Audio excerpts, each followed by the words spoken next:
The man says he is just an inhabitant of planet Earth, a civilized place.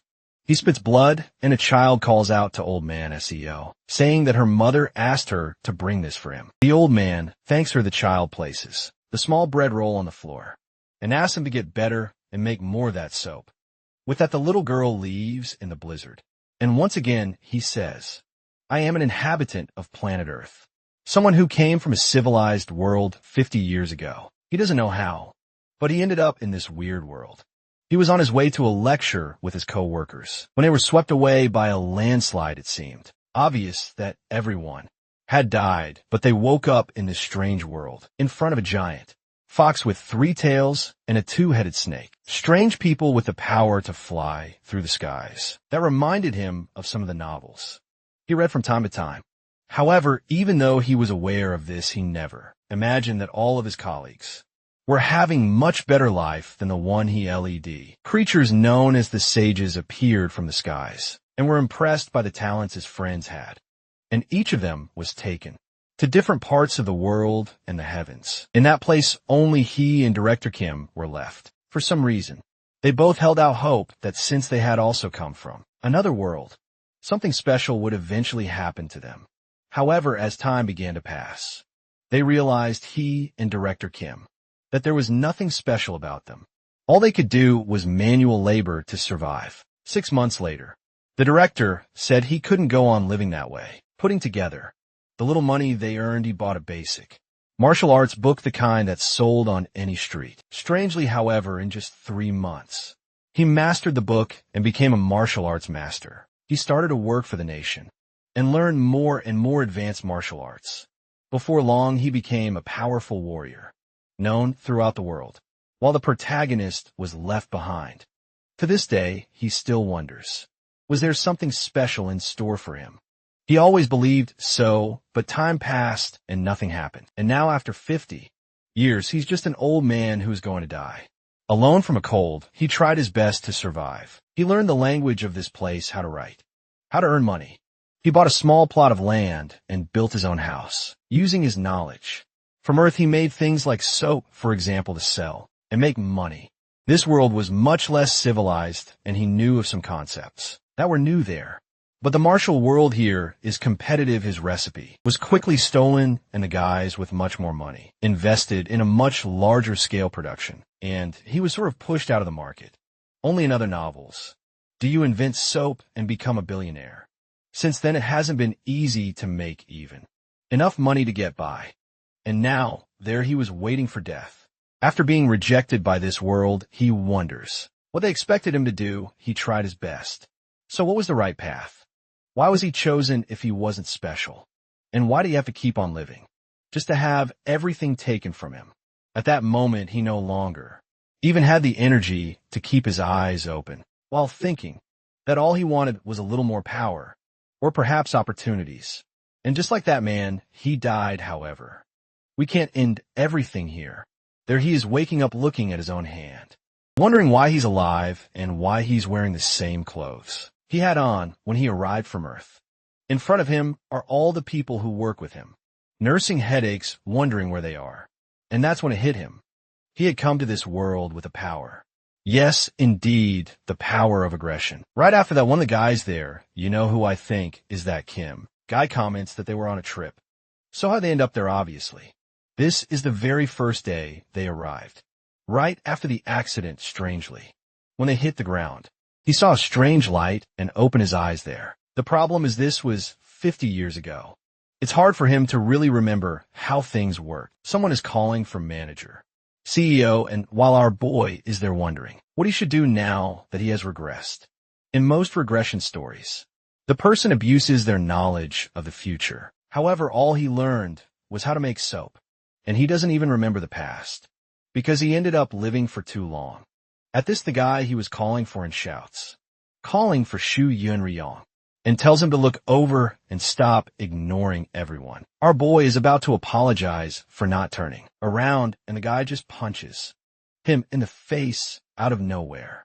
The girls there and the others just stand there with their mouths open, confused. The guy who called him said he's an idiot, that he must have fallen asleep.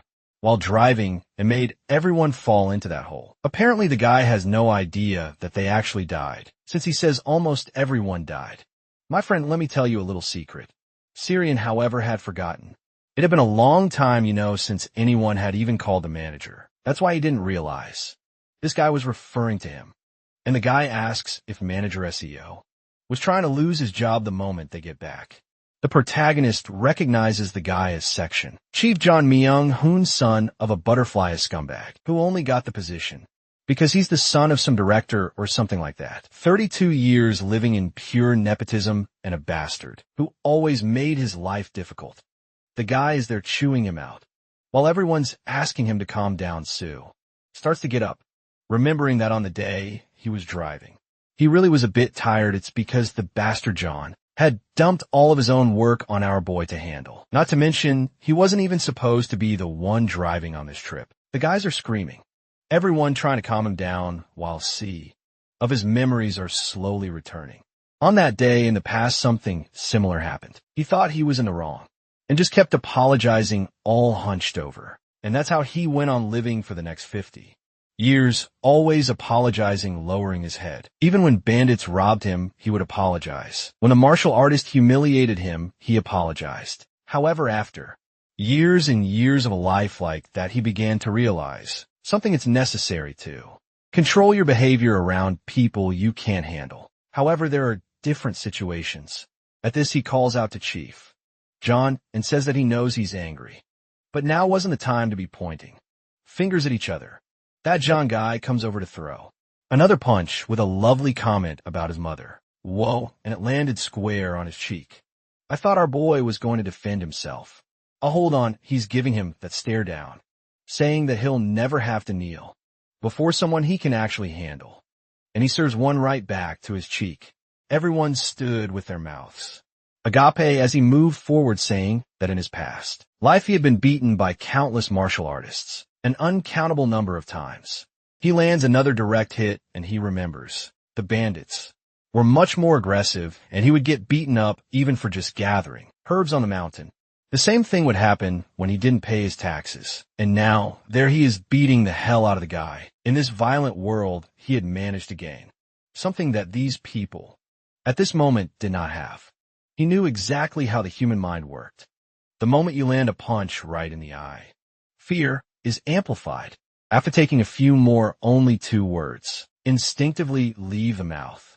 Right then Germaine, trembling all over, just utters the famous line, I'm sorry. The protagonist might not have the mythical talents that those sages from the heavens seek, or the martial prowess necessary to become famous in this world. However, he did have the ability to change his destiny. That fool John is there with his hands on his head, completely subdued, while the others call out to CEO and ask him to calm down a bit. How could he beat up his co-worker like that?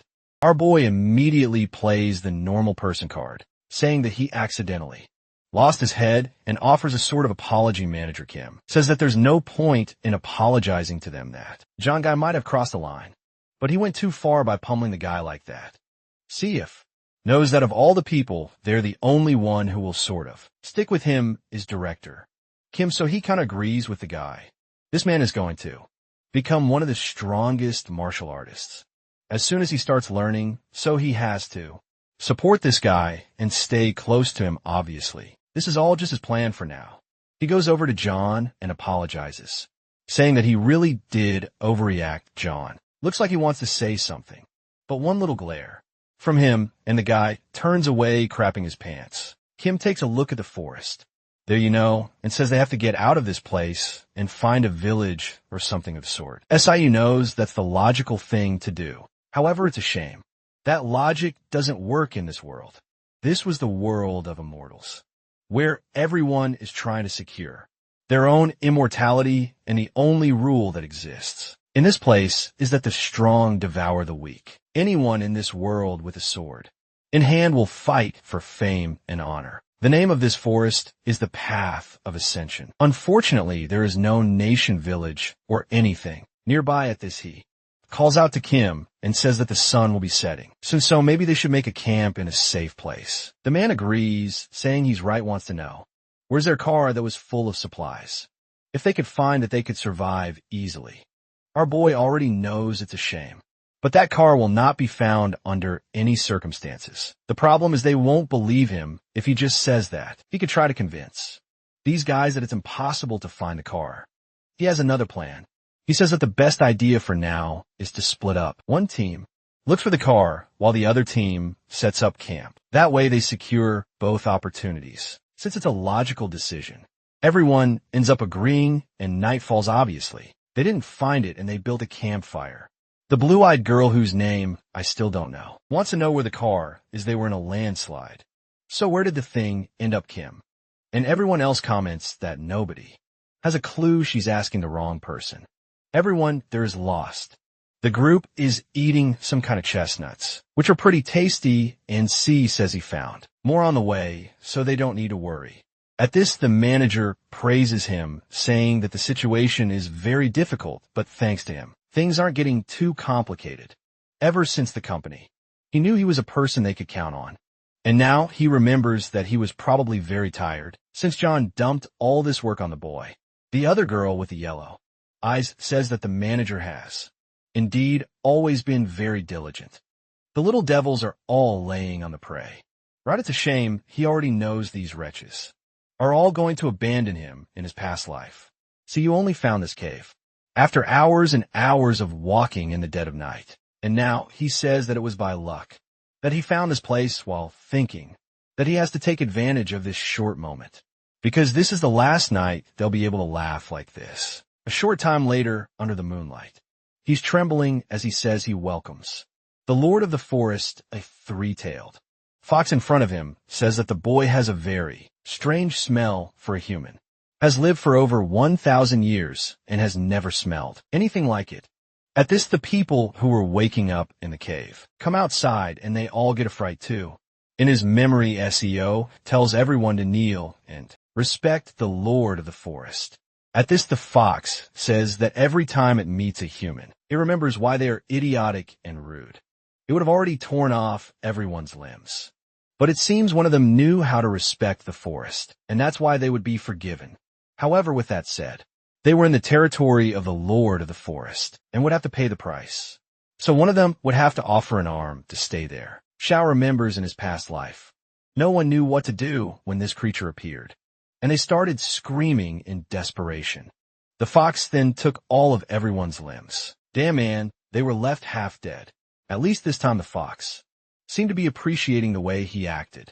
The creature, however, licking its lips, wants to know who's going to give an arm. Sayu had already seen everyone lose all their limbs in his past life, so this wasn't such a big deal. A single arm from one person was a small price besides. Those guys would arrive suddenly and heal everyone. That's how they survived, not to mention knowing that something like this could happen. He had even prepared an herb that helps reduce the pain. And at this, with sheer guts, he says he'll offer his arm. Everyone is startled, and the fox doesn't hesitate for a second. Just goes and takes a big bite. Man, and pulls the boy's arm off. Everyone there feels the pain, and he immediately goes to get the herb. While he eats, the fox then says it thought the taste would be different because of the smell. But he was really identical to any other human. In fact, it was even worse, because he seemed to have very impure veins. CU completely wrecked apologizes for the offering not being good enough, but at this the fox turns and says it would let them stay for 7 days in its territory, and no one there would die. Thanks to its divinity in this forest, leaves away and has gone. The rest of the group come calling for SEO, asking if he's okay. He says he is and asks for help to get to the cave, since he was the first one to encounter the fox. He says he talked with it before they arrived and learned a little about this world. He reveals that they're no longer on Earth at this. Everyone is scared, saying they never imagined something like this had happened. But considering they saw a three-tailed fox, so reality is sinking in for the guys. And our boy explains, showing his arm. At least they're safe for a week because of what he did. The others want to know what happens after that week. And he says they'll have to give up something else. Everyone is desperate, but he just says he's exhausted and needs to rest, and hopes everyone understands. Night falls, and apparently Jong said something because everyone is against him. The protagonist is listening to the guy asking, who's going to give up an arm and a leg in a week? The guy in the Adidas tracksuit says that even so, they can't just give up on C like that. He was very useful and was the person who found the place, right? And he even gave up his arm. Jong says they should make the most of his presence. And then discard him. He's already lost an arm anyway and won't last long. For now, Jong is making his little plans. But our boy is over there without an arm and farming. Aura with his hand in his pocket. And for what you heard the guys talking about, it seems they want to imprison him to offer up one of his limbs. Every week he picks up a big-ass rock, saying he wasn't too thrilled about that.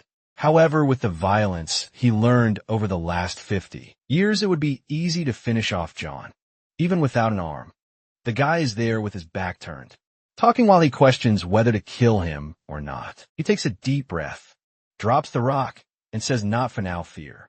Must be influencing everyone's judgment at this moment, and if he's too cruel, it will only complicate the future relationships he needs to build with director Kim. At this, he hears someone telling Jong to shut up or they'll break his legs. Sia realizes that even though Jung is full of plans, there were still people on his side. Night falls and another day arrives.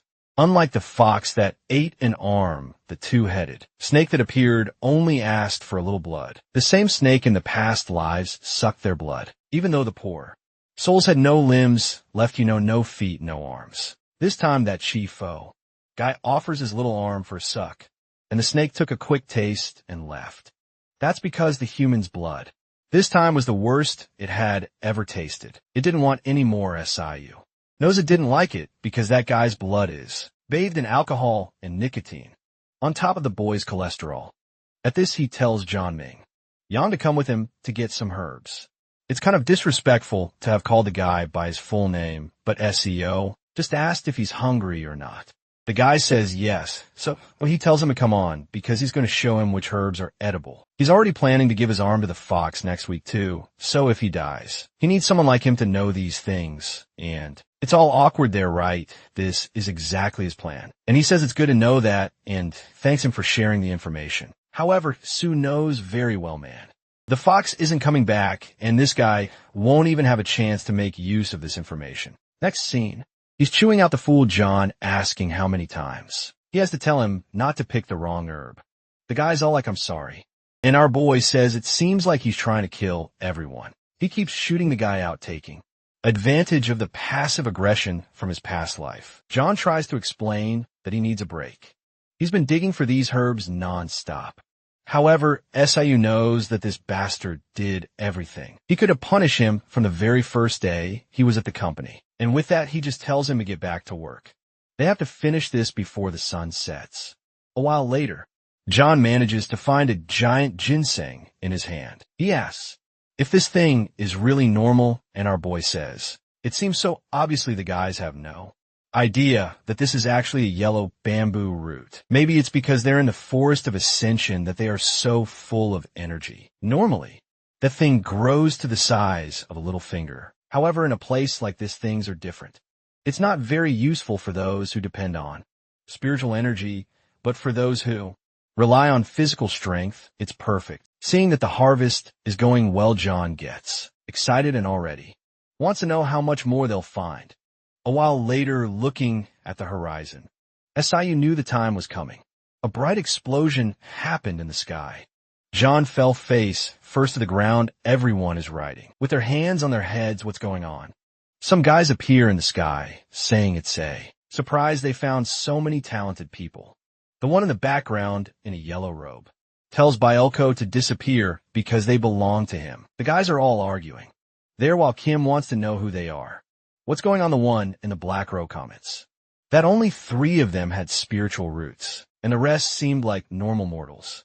He extends his hand, making a golden ball, and throws an attack at June. The old man appears excited, saying that the boy really did have the power of the golden thunder. The one who looks like a woman with black lipstick, who I don't know if it's a he or a she. No says it's his turn now and plays a little tune. Right then the blue-eyed girl starts to ride in agony. screaming desperately while the other one celebrates, saying she found a perfect immortal route. The muscular guy puts his hand on the shoulder of that chief, Oge, and says he has a sacred body.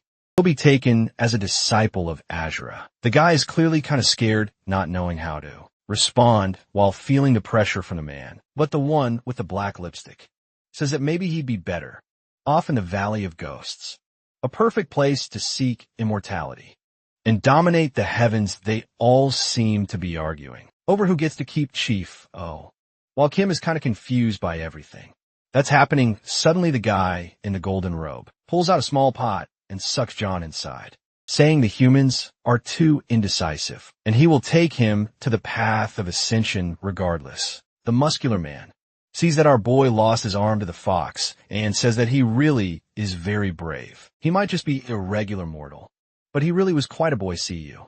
Thanks him, but at this the guys are already leaving, saying their work there is done. They should take advantage of the fact that this forest would be safe for 10 years since they passed through. Kim, desperate, tries to say that they need help because they don't even know how to get out of this place. But the guys have already left Sevenos in his past life. He shouted and shouted, but was ignored like an insect, so it's not even worth it. At least just as everyone's bodies were restored in the past. Life in this one, he got his arm back. Kim, however, wants to know what they're going to do to survive in a forest like this. Strangely, a bunch of stars seems to be heading in a certain direction, and he wonders why. The next day, inside the cave, the girl is suffering, spitting blood. The other one, there in the green clothes, already realized that these girls must not be important because I still don't know their names. She comments that her friend there in the pink clothes is not doing well. What do we do? See if it just asks to wait a little longer. What if someone shows up to heal her, right? It would be a huge coincidence. The group finds it a bit strange, but right then someone enters the cave and says that them suffering in this place were like ants trying to defeat a dragon. Kim asks who he is, and the man introduces himself as the Sea Dragon King Seawheel. Nising first name is our Make Good Idea author. He comments something about controlling the storm and says he saw it was raining here, and that's why he came to this place. The girl lying on the ground somehow used some kind of magic to create this. He finds it strange because she looks like a normal woman. So how could she have so much power? Besides, she wasn't even consciously manipulating the weather, which was even stranger. SEO says that they are the ones who are confused. They arrived in this place not long ago, and powerful people like him keep showing up all the time because it seems like they are taking his companions.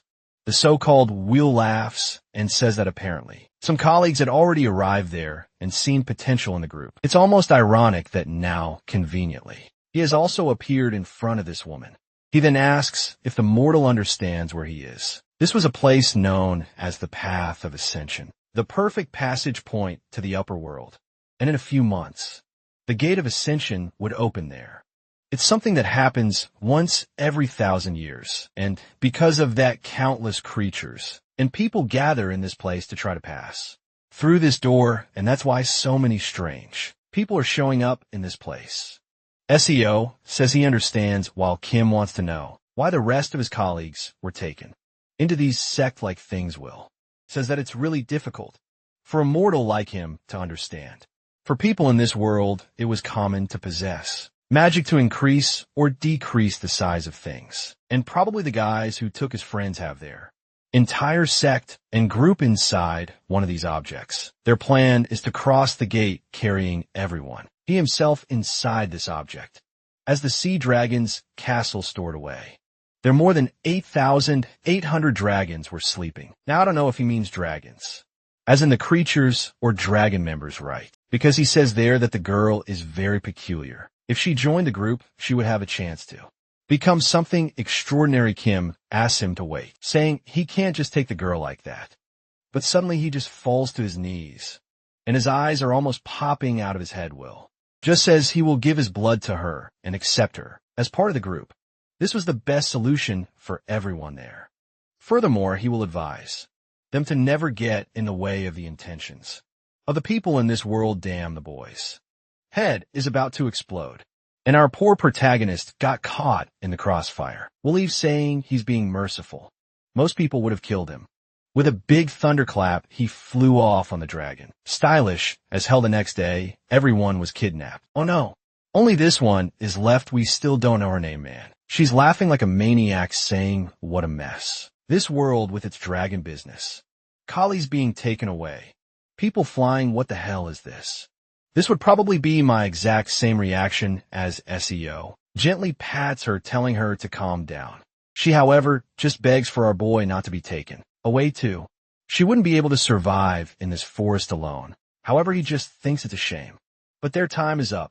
Suddenly, she begins to writhe in agony, puts her hands on her head, and says something is coming. Kim runs to help, but she says it's too late. And whatever it is has arrived out of nowhere. An old man on a mechanical-only line appears. Good heavens, man, that one came straight out of ChatGPT. Make thee. And the old guy wants to know how they're immortals. On this path, however, he comes to his own conclusion, saying that the place is unstable because of the opening of the gate. That must be how they ended up here. Now he wants to know from the mortals, who emitted that vast consciousness. He felt a strong presence, as if it were one of the sages, from the upper realms descending to earth.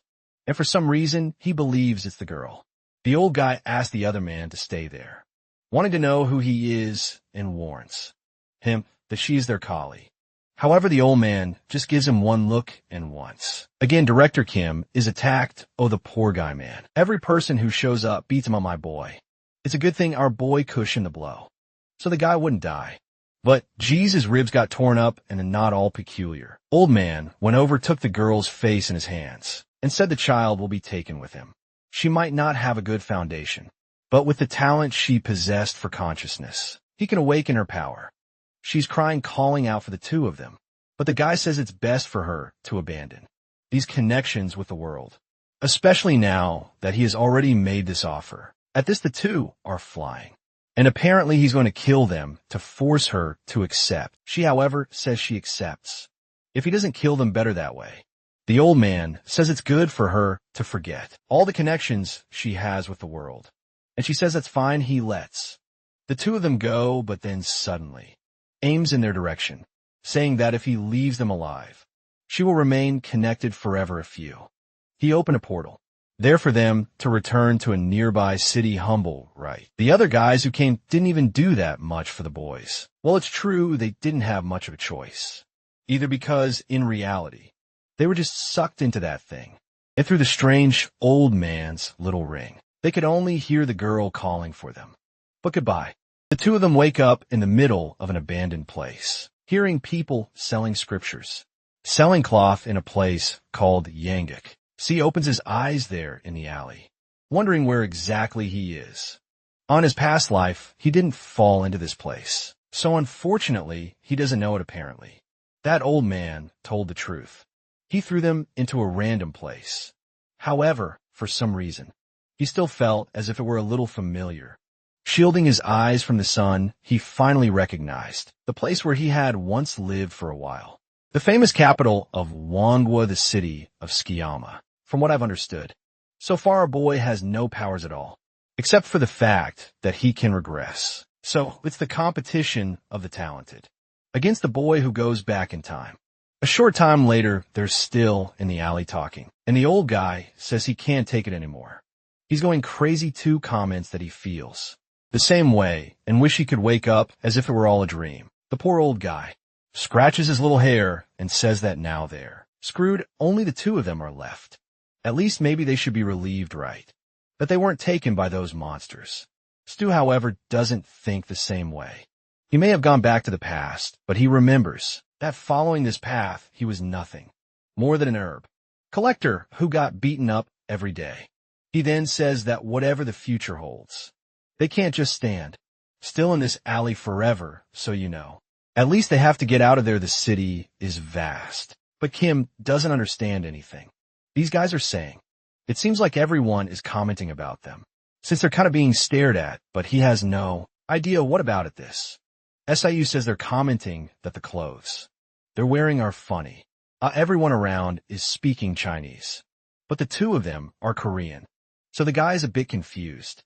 But SIU says he learned Chinese when he was younger. The old man, however, seeing the boys torn up back, is more worried about that than the fact that he speaks 2 languages. And the bastard lied, it's not even Chinese they're speaking.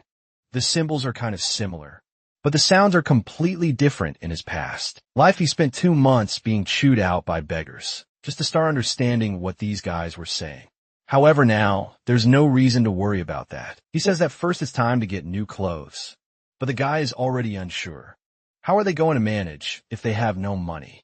And can't even communicate properly. However, the clever devil went to an herb shop and threw that fat ginseng into the old man's hand, who was shocked. He immediately let him know that this yellow bamboo root was over 800 years old, so he better pay a good price for it.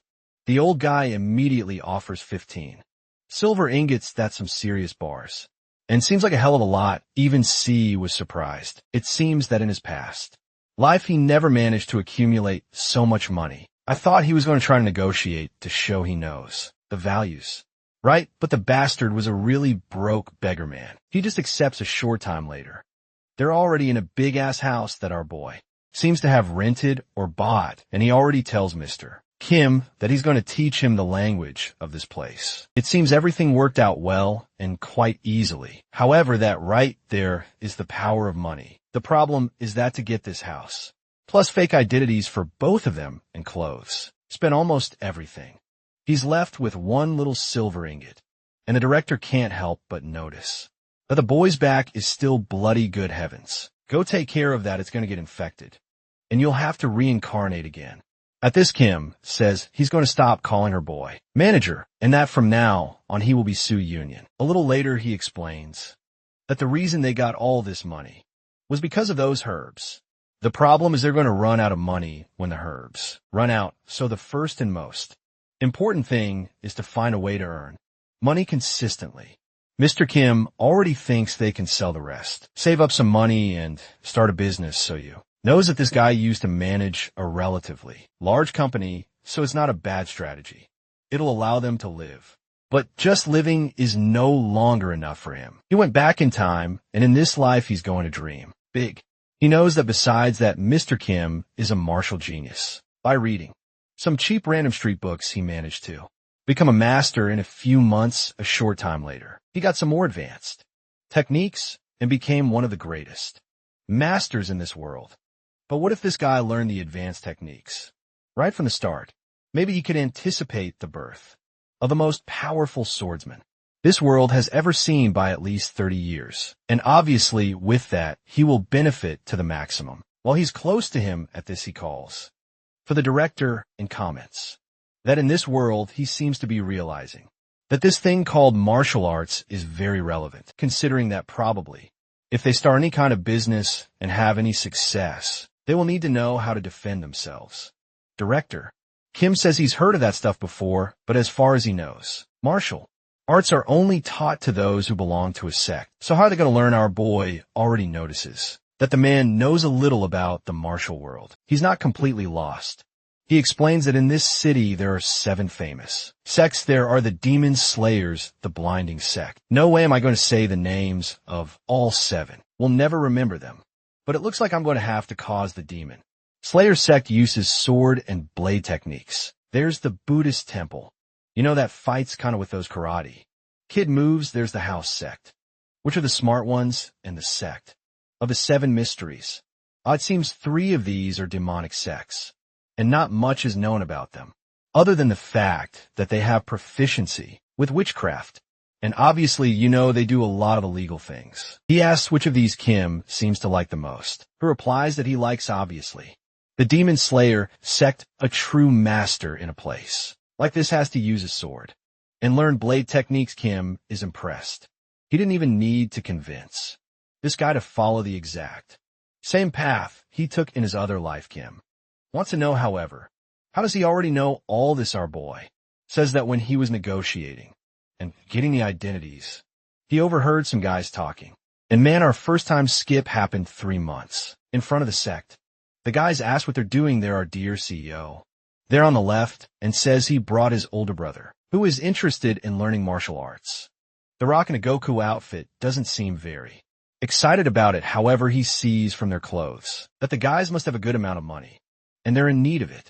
Even so, he apologizes and says that learning martial arts at this age would be almost impossible. Our dear SU insists, asking to at least see someone from the higher ranks, already slipping him a coin. A while later, already inside the sect, someone wants to know if they really just want to learn for self-defense. Our boy brought a feast of silver ingots and says yes, that's all they want. The moment the old guy sees the money, he says it's all right, they can be external disciples. However, they should know that there's no special treatment. They're for those who enter through donations. Besides, they would only accept one of the two. Kim is about to complain about this, but right then our boy accepts, saying it's perfect for them. The guy is already leaving, saying, okay then, just come find him there and join the rest of the disciples. Kim asks our boy if it's okay for only him to be learning martial arts. He would have chosen a different group if he had known it would be this expensive. Our boy tells him not to worry. He was never very good at sports either, while he's going to handle the business. For now, Kim will go there and learn a bit of those so-called martial arts. The old guy thanks him, but says he doesn't know if he'll really be able to learn much. Our boy tells him to trust himself and try before judging. Another time skip. 7 months later, the competition within the sect. The man on the throne wants to know where this guy came from. Obvious, it's Mr. Kim, who has crushed all the disciples who have been in the sect for years. Mastering martial art means understanding its true meaning and aligning your body with it. Someone with low knowledge at best becomes a third-rate warrior. And to advance from that point on, you need more and more knowledge. The guys attack him, saying he's an outsider and will never beat them. Obviously, more knowledge means you've invested more time and also put in more effort. However, certain people had enough talent to laugh in the face of all this knowledge business. They had enough talent to advance through numerous stages at once. The Demon Slayer sect is already famous for having numerous members like that. But for the first time, an outsider appeared and killed all of those so-called great disciples. In just 7 months, Director Kim became a first-rate warrior who had mastered absolutely all the techniques of that place. The old guy bites himself. He doesn't understand how it's possible for someone to evolve so quickly. To force something like that, they would need to gather countless martial artists to support someone. Not to mention that this guy is an outsider who has never had any contact with martial arts. So how did this happen? It was as if the very tradition of that place had meal before this man woe, and they gave the order to capture him. There's our boy. He already imagined that this could create a problem, an outsider dominating this place in 7 months, leaving everything in chaos. Because of this, the guys are accusing him of being a spy, but even imprisoned. The Slay Dog is practicing what CEO doesn't understand is why he's also imprisoned. He knows nothing about martial arts, but now he's in there with the other guy. Our boy asks if the director isn't worried. Man, a lot of people suspect he's a spy normally. In these kinds of stories, they'll destroy his martial arts, cut off an arm, or somehow prevent him from being able to fight. The director, however, replies that he already knows about that, but for some reason he feels that continuing to practice is the only way to get past the next barrier. And inside, he already knew that upon passing this one, he would advance to the next stage. You know how incredible that was. Being a first-class warrior was already impressive, but advancing beyond that is something only the masters of the sects can achieve. This is already a level where at most there are 1,000 men with this strength in this world, not to mention that after this, the only thing left is the peak, where you are basically untouchable. Right then, C was certain. This guy is going to be at the top of the world. Not 30 years earlier than he imagined, but about 40 years faster. 7 days later, there's Manager Kim with little flowers flying around him, absorbing energy. As SEO already knows that this is the key that only appears in martial artists nearing the peak. At this, Kim stands up announcing that he has crossed the barrier and now he's no longer afraid of this sex. Leader, our boy, praises him, says his talent exceeds what he expected. The old guy says he's also impressed with himself. He didn't imagine he had this kind of talent. Maybe it was because when he was a child, He read countless martial stories right at that moment. Some guys rush in announcing that the time has come. They had received orders from the leader to destroy his energy core. That's because they are now certain he's a damn member of the demonic sect Kim. Gives him a look, and our boy, tries to calm everyone down, saying he already confessed that no one there is a spy. The guy just tells him to shut up and punches him in the face, warning that he's already heard them talking in that coded language and is sure they are not honest people. However, at this, Kim has already drawn his sword and slash. His hand has cut. The cut was so precise that he didn't sever the hand, but he disarmed the guy, and the bald guy warns that he's already made it clear this was his first sect. The Rock Goku comes to slash with his sword, but in a few seconds everyone had received the same little tap on the hand and dropped their swords. Cap, everyone is already running desperately down the corridors, saying that strangely he seemed to be at the peak of martial arts. At this, Kim calls for our boy and warns that he's going to other sects to train and wants to know what he's going to do. Our boy, not being a fool, says he's going to follow him. They could go, for example, to the unorthodox dragon sect. The old guy says he'll meet him there, and in the next scene, he's already at the top of the mountain, and damn, Kim's sword is already bathed in blood. He asks why it took SIU so long, and he laughs, saying that the director is a little faster than him, and noticing the state of his sword. He already knows that this guy was not a violent person at all, but this world has already changed him. It would be a dream if one day he could return to the peaceful life on Earth. If he could choose a return, it would be there. He's tired of the violence of this world, however. None of that matters, because now he's here and he'll do whatever is necessary to survive. After being betrayed by the first sect, they invaded the dragon's house and took over everything. 2 years later, they ventured into the Wanga region and continued to defeat numerous sects. And it was in the 3rd year that all the emblems of all the sects had been cut down by him. Before long in that region, he was named the strongest martial artist under the heavens. And he used this fame of his to unite the sects and form an alliance. Man, 7 years later, we're moving along here, huh? He and the director were as close as brothers, ignoring the age difference between them. They even managed to work on a specific martial art for our boy, Mr. Kim hands him the book and says the name of the technique is the mountain cutter. He had made this with our boy's talent and mind and is sure he can reach the peak. Seems impressed that technique was really above any other he had ever seen. The only problem is obviously the expected one. He had absolutely no talent. He was learning from a most powerful martial artist under the heavens, who created a martial art specifically for him and only him, and even so he barely managed to become a third-rate warrior after a whole year of practicing. At this, he says that maybe there's no way. He has a talent for medicine, and apparently that's the way to live life.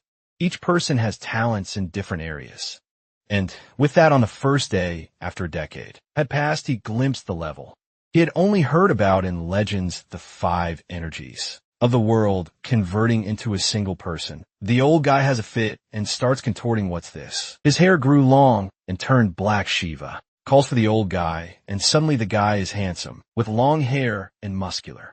This was the so-called skeletal reconstruction that creates a new body. Next chapter, our boy says that the guy is looking younger than him, and Ken responds that he really does feel full of life, as if he could do anything. Our boy congratulates him, saying the world is going to be scared of this skeletal reconstruction. At this, Kim stands up and says he'll have to pass on the succession of the martial alliance to someone else soon.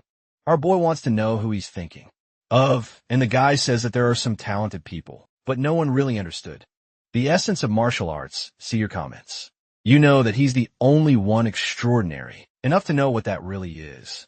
If he's expecting to find another genius like himself, it's going to be difficult. Kim, however, looking out the window, said that even with trying to lower his expectations, there was no one who was worthy, and we jump forward another 15 years.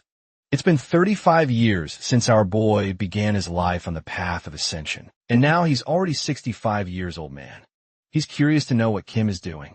A year after the skeletal reconstruction, he passed on the position of leader to someone else and left. I wanted to be able to retire with that guy, but he had to stay in this place to take care of the strategic part of the alliance.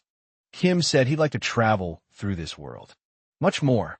Maybe that's why he couldn't come to our boys' retirement ceremony. He's walking through the garden, saying that this place is too silent and quiet. He bought this beautiful mansion with the money he got from his retirement. The only downside is that it was too big, and he was all alone at this. There's someone there in the middle of the bushes. And when he takes a look, it was Kim. I'm still not used to him with long hair. Our boy wants to know where he's been and why he's only showing up now. However, he just falls back onto the grass and calls out for SEO, and he tells him that he really believed he was blessed in martial arts. Our boy says that, of course, he was if he's not a genius. Who would be his friend replies that yes. In this world of common mortals, he really was not ordinary. Protagonist laughs, of course, he wasn't ordinary. However, Kim then says that he fought against a true practitioner, one of those from 35 years ago, like that guy who flew and took their friends. She even knows that these guys don't reveal themselves easily. They're like shadows that control the entire world from the darkness. And as the martial alliance they created gained more and more power, these guys started wanting to influence them. No one could stop these guys because opposing them was like opposing the nation itself. And that's why any rule given by them was obeyed.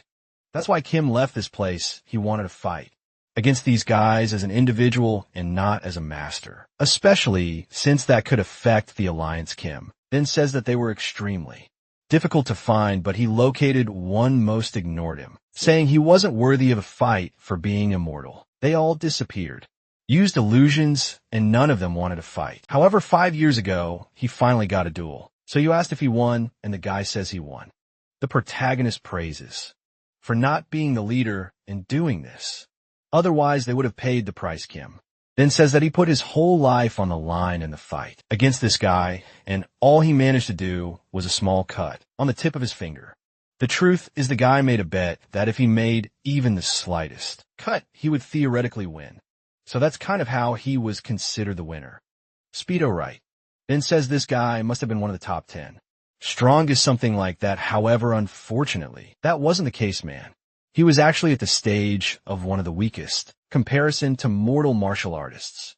This guy was basically like someone who just entered the second stage, extremely basic. See, who says that's impossible? He already knew that in his past life, these guys were ridiculously powerful creatures. However, he's sure that Kim is someone who has reached the pinnacle of humanity. He could deliver numerous cuts while seeming to float and was untouchable. This guy in front of him was a genius. So how did he only manage to cut the tip of a random cultivator's finger? And at this, Kim tells him that he has lived his whole life as a frog in a well. They don't stand a chance against these guys who are basically walking natural disasters. However, he has something to say. Even so, today, he cut off one of their hands. Our excited boy asked if he managed to win, and he says no. The guy put a talisman on his hand, regenerated, and that was it. The problem is that now he realized he has reached the limit of martial arts. And today he's here to say goodbye to our boy. That's because when the guy saw his willpower and his training, he said he would accept him into the sect. He would no longer be a martial artist, but would instead begin the path of immortality. Xiao says that's impossible to become a cultivator means to abandon mortality. However, something like that can only be done if the person possesses a spiritual root, and Kim then explains that his skeletal transformation is basically him reaching the same level of talent that a cultivator is born with. Someone as brilliant as him needed to train his whole life to reach the minimum that these guys possess. He makes a cut in the void and says he's leaving. A crazy guy is literally entering another planet, saying he's going to leave one last gift for our boy before he can respond. He's left with a scroll, and the guy has disappeared. The manuscript was a record of how to transcend and achieve cultivation through martial arts. Stu, however, wanted to know where his friend was going without him. And with that time passed, once again, there he is coughing, saying that this world is cruel. It's been 50 years since he arrived in this world. However, there he is again, dying from a random cold just like in his past life. Destiny was something that it seemed a human, no matter how much they tried, could not escape. In the end, the only thing that changed was the house and the clothes. But he died on the exact same day. At this, he is sure he lived life to the fullest. He didn't want to have any regrets, like in his past life, so he kept himself as busy as possible, studied as much as possible, practiced as much as possible, and never even bothered with marriage or normal things. It was because of this that he managed to unite all the martial sects in the region. He achieved fame, wealth, and everything the mortal world had to offer. So why now at this moment? Did he have a feeling of emptiness? Could it be that if he and Kim had tried even harder, they would have reached the heavens? Unfortunately, his body will not find that answer. All he could feel was a deep sense of powerlessness. Truly was another life of disappointments. This marked the end of the second regression and the arrival of a like in you. Remember that the last chapter ended at the moment he died in the second regression. However, it's not surprising he woke up in the same forest, the path of ascension, and his body was full of energy. In other words, his regression wasn't just a one-life thing. At that moment, that bastard with brown hair shows up and slaps him again, calling him a son of A. However, this time, Sue easily dodges. The guy is trying to hit something no matter what, but Silo is just wondering, why did I regress? I have a new body, I'm full of energy. Clearly a new opportunity should be something good. But what happened to the things I built? Over the last 50 years, Myong, he keeps cursing, saying he's a bastard who almost killed everyone and still has the nerve to dodge like that. However, Sue just keeps staring, wondering if this was really something good. And soon he says no. In fact, this power he received was more of a curse, one that denied him the meaning of life. Of course, some regressions would be wonderful, and he would be grateful for that opportunity. But what if he gets stuck in this forever? He would be trapped in the wheel of fate, forced to suffer until the end of time, not to mention that he no longer knows anyone from the people he met in his past life. That's because in front of him now are completely different beings who, no matter how much they share the same appearance, are not the same as before. Even young Hoon, whom he considered his own brother, that guy no longer exists in this world because the young Hoon, who was his friend, went through countless experiences that shaped him. With that, he tells Jean to calm down and asks, what getting angry like that will help? The dude is saying he's a shameless son of a however. Sue just reveals that it was Myong Han who should have been driving, but the protagonist was forced to drive even after having a bad night's sleep since that day in. Myong Gan also dumped a bunch of work on him. Besides, who could dodge an avalanche on a narrow street? It will be good for him to stop pointing fingers and start thinking about what they can do. The fool is there exhausted and panting, unable to argue anything. And in that, the protagonist calls for the director and says he will look for a place for them to stay before the sun sets. Everyone was supposed to go look for the car, or a way out of the forest. When it starts to get dark, he will light the campfire, and everyone should head in that direction. Night falls, and the protagonist wonders if it's worth connecting with these people in some way. As always, he will be alone in the end. Already in the cave, the campfire has been lit, and everyone is sleeping on the ground. He was now afraid of this so-called eternal regression. In any case, the only thing that could give meaning to his life would be for this ability to be removed.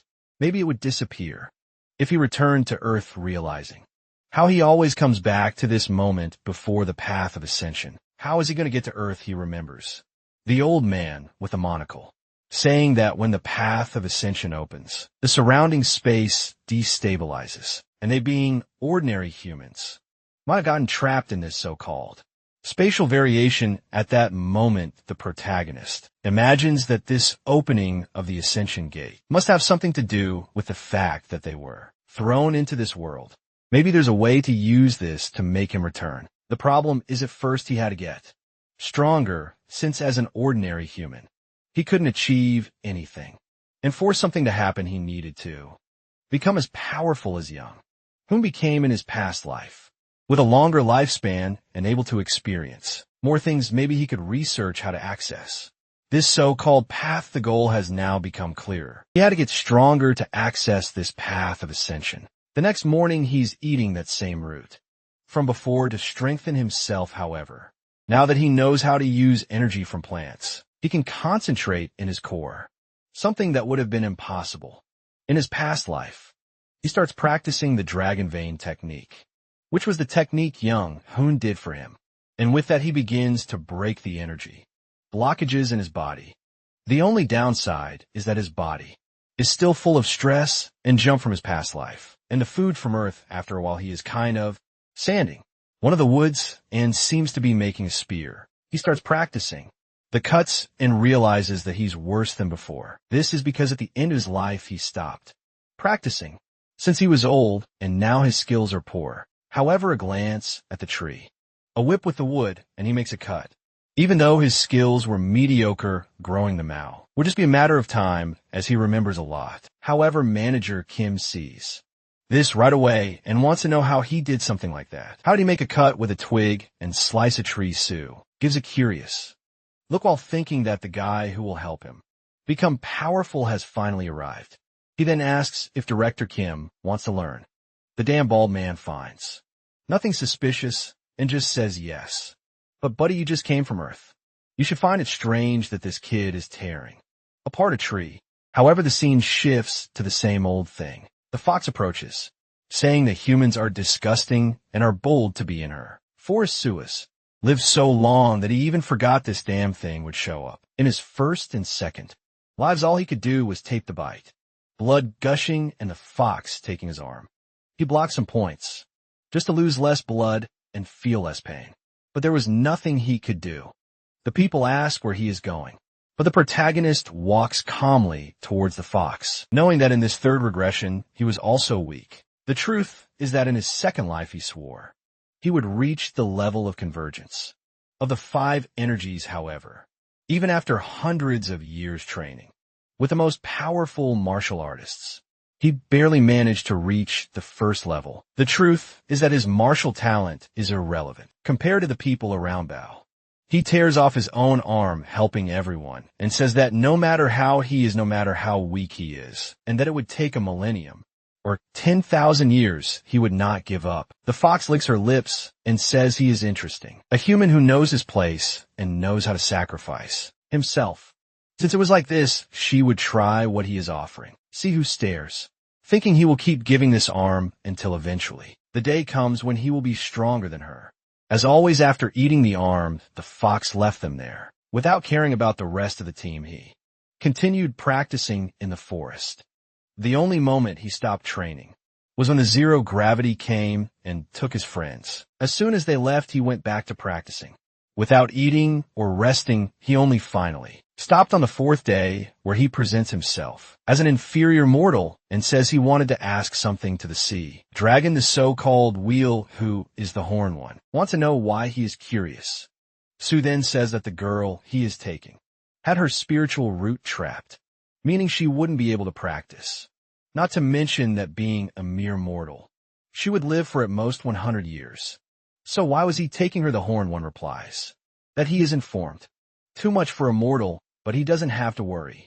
When she accepts his blood, she will awaken a spiritual root and receive talents. At that moment, ST gets excited and asks if he could also receive an opportunity like that. They were all from the same lands, and maybe they have some special power he might be interested in. Will, however, just smiles and tells him to listen. At that moment, SIU feels some pain in his chest, and the guy says it's good for him to know this to stay alive. He should never demand or ask for anything from someone like him. He has lived countless millennia and understands things he has no idea about. However, he was lucky that he is one of the kindest. Any other at his level would be more than willing to kill simply for making eye contact. With that, the guy disappears in the thunder and leaves surfing on the dragon. Meanwhile, poor Kim is there not understanding anything that happened. The next day, the other friend would be taken. The protagonist asked a similar question. Kim Yim didn't have a spiritual root, so why could she become a disciple of the old man? The old man shows a pill and says this item aloud. Anyone to reach their spiritual instincts. Even a mere mortal could have the opportunity to become powerful if they consume this item. This was all great information for SEO because now he knew there was a path beyond simple practice to become more powerful. And in this, the old man tells that it is possible for a mortal to train in martial arts and gain the root of the 5 elements. However, this was a long path and the result was quite mediocre. The truth is that what you gain with the pill was much better and much faster. This opens the portal for him and says that it's enough. He has nothing to resolve with either of them, and they were to disappear. The work friend shouts for both of them, but the protagonist opens his eyes atop a tree. From afar, he can see the southern side of the Yango region. Just like in his past life, it seems he and Kin would spend some time navigating this region. However, our protagonist challenged countless people from all over this world, so he knows most of the paths, like the back of his hand. With that, he woke the director and took him to the nearest city. He explained the whole situation, and obviously, the guy was confused. But little by little, he began to accept reality. Soon after, they arrived in the city of Roviak, where they sold those ascension herbs, but only bought a small house. The protagonist taught Kim the language of that world, the mountain destruction technique he created in his second regression, modifying an older technique. All this to better suit Kim's own abilities. However, after practicing just a little SEO, was already thinking about how demotivating this was. Kim reached the level of 3 flowers in 3 months of learning martial arts, while he who had practiced for 2 whole lives barely reached the first level. Kim stands up all excited and says he thinks he can now beat SEO. The protagonist smiles, thinking that this is really not the same Yono he considered a brother in his past life. This guy was mentally hundreds of times younger than him. The truth is that at this moment, SEO is almost like a great-grandfather to Director Kim. In this life, you won't be able to keep up with this guy, but that he hands over the book and says that from this moment on, they will live separate lives. Kim finds a bit confusing and wants to know what SEO is saying. Did you do something wrong? What is the reason for them to separate? The reason for the protagonist is that in the first regression, Yano became the leader of the martial alliance and lost to those guys in the end. And in the second regression, the truth is that things weren't that different. He created more advanced techniques, practiced even more, and basically reached the limit of martial arts. However, he was unable to defeat those guys with martial arts and ended up abandoning them to focus on cultivation. He knows the same thing will happen to Yanho if he stays close to him his whole life, and to avoid seeing his face of despair. Again, he then says that in this life, he will walk these lands to improve his own skills. Kim, however, wants to know how he will live without Yono. Nearby, the protagonist says that the martial skills he already possesses should be more than enough for him to strengthen himself. He already knows how to communicate, write, and fight. He was a martial artist at a martial peak, so he didn't have to worry about anything.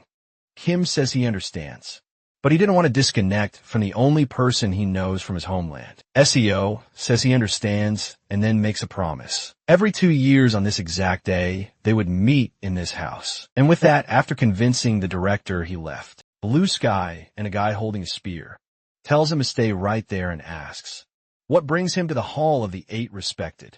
SIU says he can't get asked for a duel, but the guy bursts out laughing, saying that no one can just walk in here and call for a duel like that. However, in that moment, SIU attacks him with the sword, and in the same second, the guy's spear tears apart. Then he asks the guy if he looked like just anyone. SIU swears that in this life, he will do everything possible to become stronger. The protagonist is starting to farm that aura. In the first life, he went hungry. In the second, went hungry again. But in this one, he will probably go hungry again. But at least he will humiliate some guys along the way. As they approach the hall, the young girl from Ho says that the leader is waiting for him. Let's go through the little corridor. And we arrive in front of the boss, and everyone stares. Around, the old man laughs and says he was wondering who the visitor was that seemed to be a first-degree martial artist. He never imagined it would be a young man like him. The protagonist only does he presents himself and pays his respects to the leaders of the hall. The guy just says it really seemed like he had formidable power, and SEO says it's the same for him. All he asks is for him to bless this inexperienced boy with some teachings. At that moment, the old man pulls out a nunchaku with a sharp tip, while Yin prepares to make a move from the side. Then the chief advances, spinning the nunchaku, saying that since he's going to stall, he'll go first. The item is surrounded by aura and heads, straight for the protagonist. But he just pulls out his sword, makes an upward cut, and manages to redirect the attack. The Shaolin monks are all in shock that he managed to reflect the chief's attack, who is now spinning in the arena, saying that the boy has truly reached the level of becoming one with the sword. It seems he was about to advance. From his very first, says the leader seems to have become one with the sword as well. He learned a lot from this single move. The guy laughs and says it's funny that he's at the same level, even though he's so young. Indeed, the boy was a genius.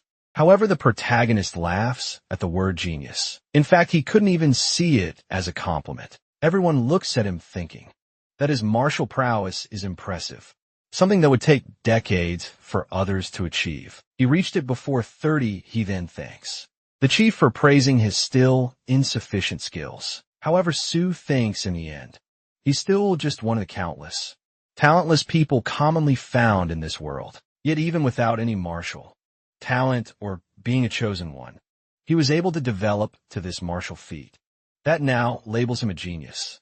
Indeed, regression, after all, was an opportunity, and since they want him to be one, this time he will act like one a genius. At that, he informs the chief that from this moment on he will use sword energy.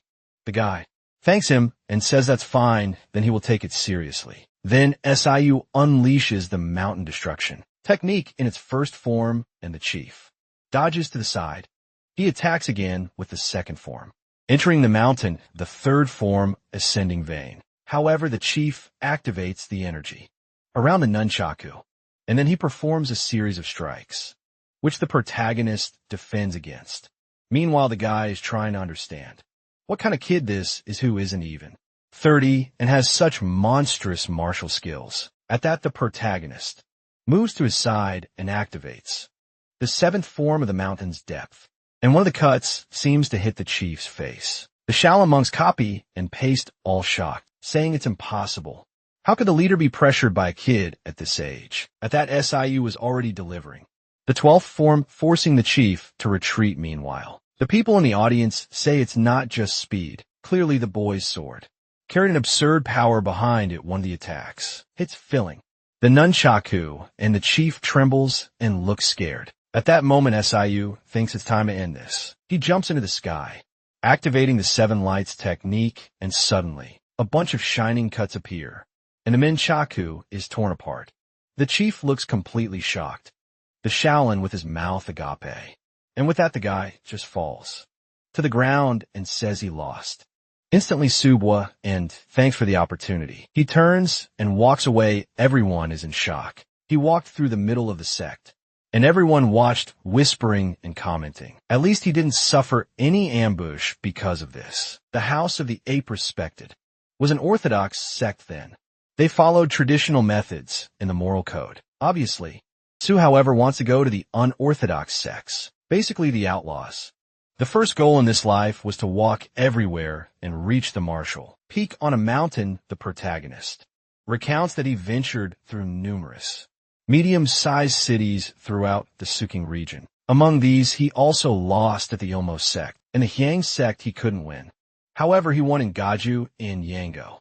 And now he's at the Hojong sect, delivering a cut to the captain in the purple robe, who is thrown back, falling to the back of the room, unconscious. The old man laughs and says he must be the so-called first-class martial artist, who has been challenging numerous places. Indeed, he's a skilled boy. So, thanks, saying that he has been learning a lot because of these fights. But then the lamp group appears, and the chief says that he will now have to face 10 elders. At that moment, Su realizes that this is how an unorthodox sect takes revenge. He then says he thought that duel had ended with his victory.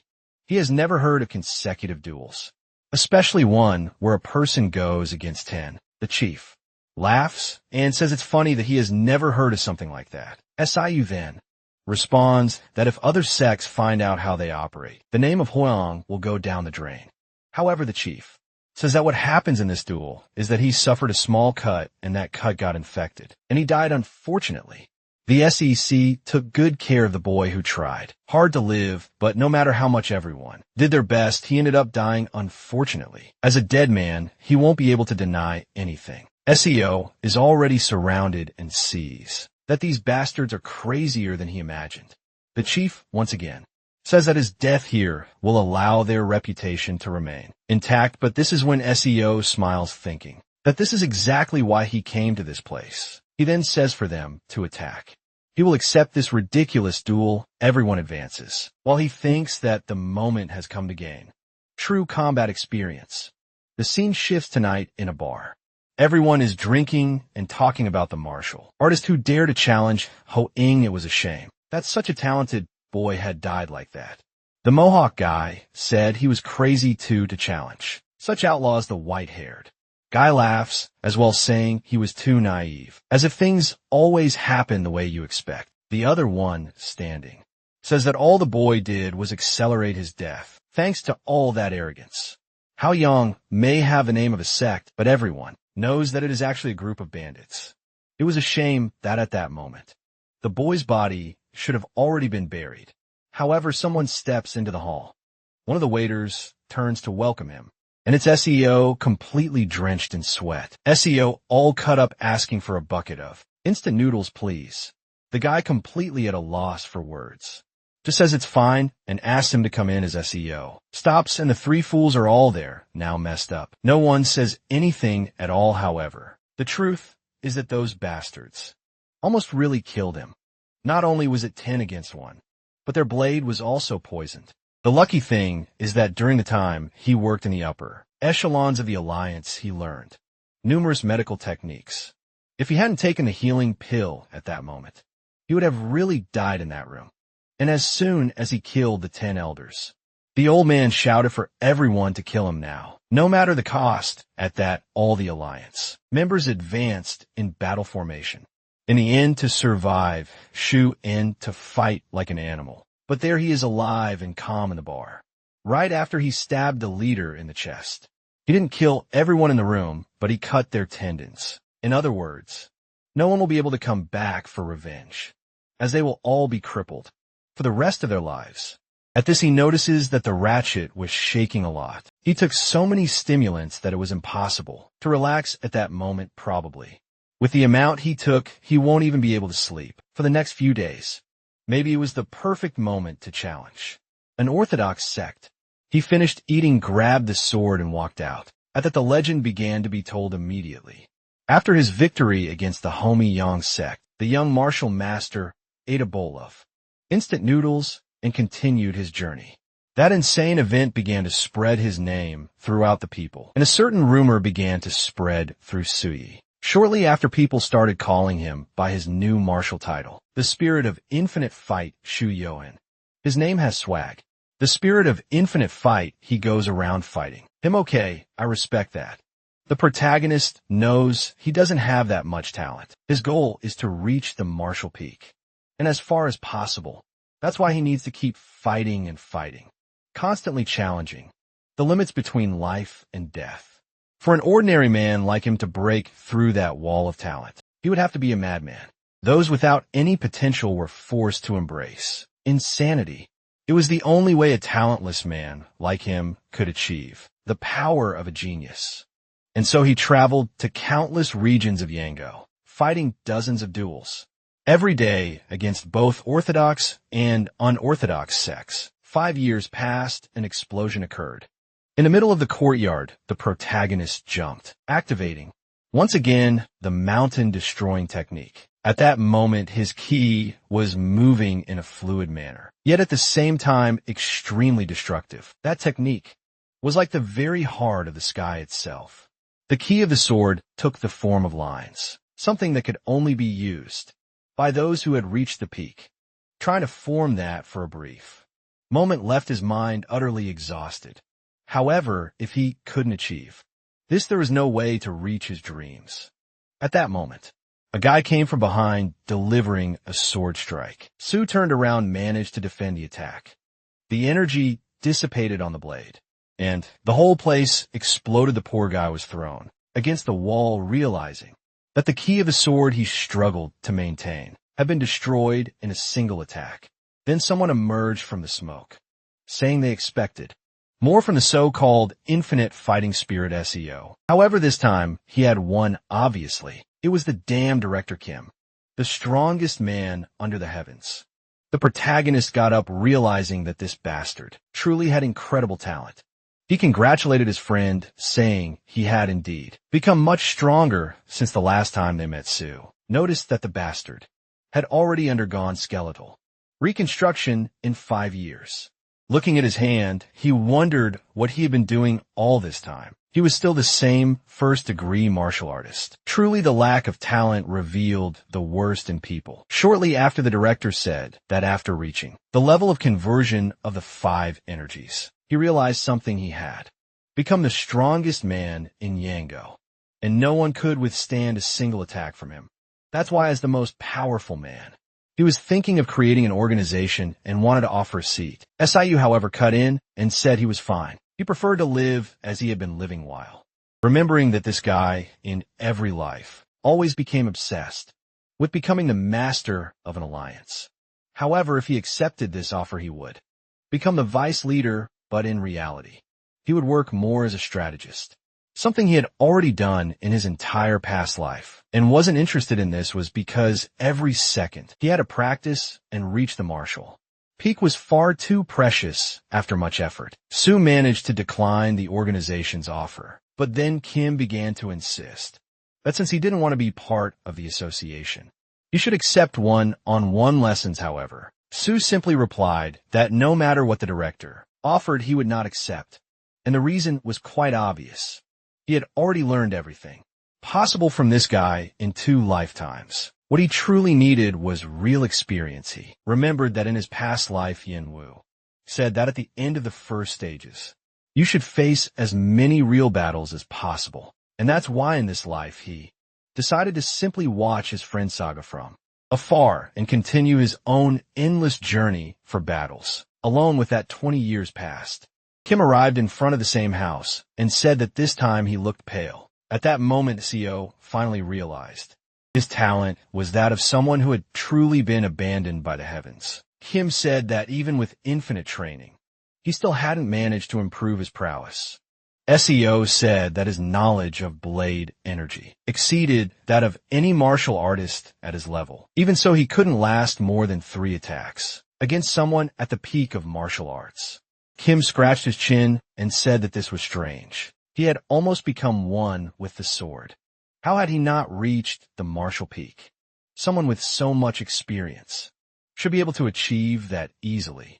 Sue thought to himself that he already knew this. This was the limit of his talent. Someone who had truly been abandoned by the heavens. Blood began to flow from his nose, and he said he could only maintain this technique activated for half a day. Perhaps if he could keep it up all day, he would finally find a way. Kim, however, picked up a book and said he wished him the best. This was all he had learned fighting against a cultivator for a short period. He did what he could to maintain his physical form. He managed to withstand a few moves and escaped in the end by a narrow margin. Sue noticed the thickness of the book. It was really as dense as many of the techniques they learned, and he questions whether just escaping from this person really provided that much knowledge. Kim says they were walking natural disasters, and obviously you need a deep understanding to escape the force of nature. SIU thanks him and says he will preserve this and pass it on to the next generation. SIU then says he will go out in search of another fight like this. All he asks is that they meet again alive. He then says he will give a hint so that he can reach the martial peak. He had to keep each piece of spatial information present in his mind at all times. See, he was a bit confused and asks what he means by that. Kim Min comments on how he probably becomes aware of everything around him when he is in the middle of a fight. Like, for example, where he can step, what is behind him where the other enemies are. However, this is something he can only do for a short period in certain parts of the fight. He needed to keep it active all the time. See, he stands there a bit confused. How is he going to do something like that? Just keeping the sword energy technique activated felt like it would tear his head apart. How was he going to simulate everything around him at all times? Basically, his head would definitely explode. However, Kim disappeared, and he is sure there must be some reason for the strongest man under the heavens to have given him this hint. And from that day on, he began to try to maintain his awareness and all the information that his eyes and ears could convey, trying to remember the spatial position of everything he saw.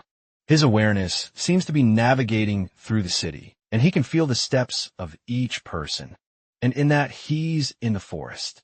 It's been 5 years since he started practicing, maintaining the sword energy and spatial awareness. However, every time he opens his eyes, he feels completely nauseous and dizzy. Not only was he absorbing all the visual information, but all the sounds at all times, however. How was he going to fight in a state like this where he couldn't even look forward? The problem is that he doesn't have much to do. For the last 30 years, he has traveled through all the sects, medium and large, and now there isn't a single one he can visit. Occasionally, he was capturing some bandits and living off the bounty money, having to fight against sneaky enemies who use all kinds of dirty tricks. While he is completely dizzy in that a guy appears from behind the bush and tells the boss that he found the bastard, the guy with the blade on his back, says that today the kid is going to die. However, SIU just prepares himself, saying that even if he dies, he will continue down this path with that 15 years past. Surprised, he says he really survived. Kim, with his face all cut up, says yes. Once again, he came out alive. It has been 45 years since he returned finally. He reached the stage where he is proficient in remembering and processing not only what he hears and sees, but even what he touches, tastes, and smells, all at an advanced level. Yet even so, he couldn't reach the peak of a martial artist. He furrows his brow, wondering how that is possible. At that moment, Kim says that now he's being hunted by cultivators, and it seems they're even paying money to whoever kills him. Two have already tried to set a trap, and he barely escaped. At least this time, he managed to leave a cut on one of their faces. Sue, with his head down, says that apparently he received great knowledge once again. However, Kim says that in fact it is not that. He just realized that it is impossible to face a cultivator at the formation stage. If he simply doesn't escape as fast as possible, he will end up as a corpse in the same instant.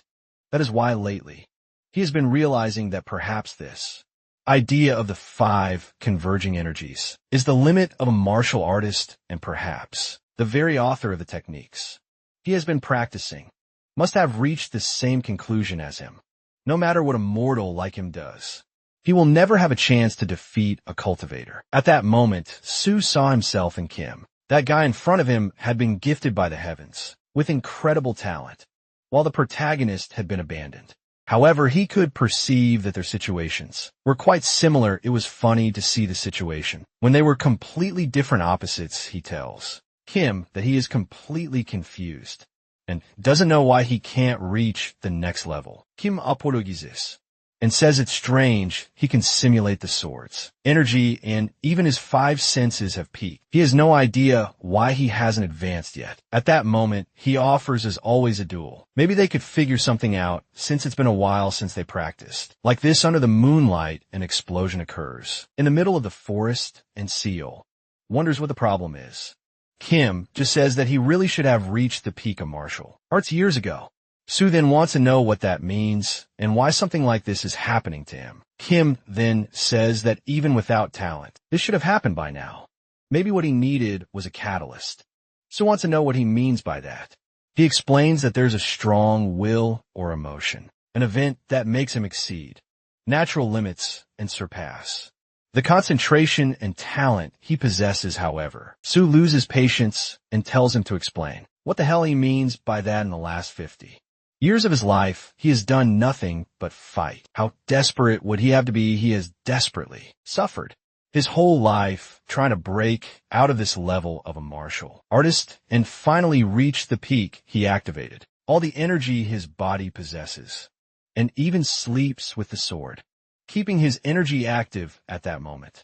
He can process and memorize Any information he experiences in his dreams, he falls to the ground, desperate to know why the heavens.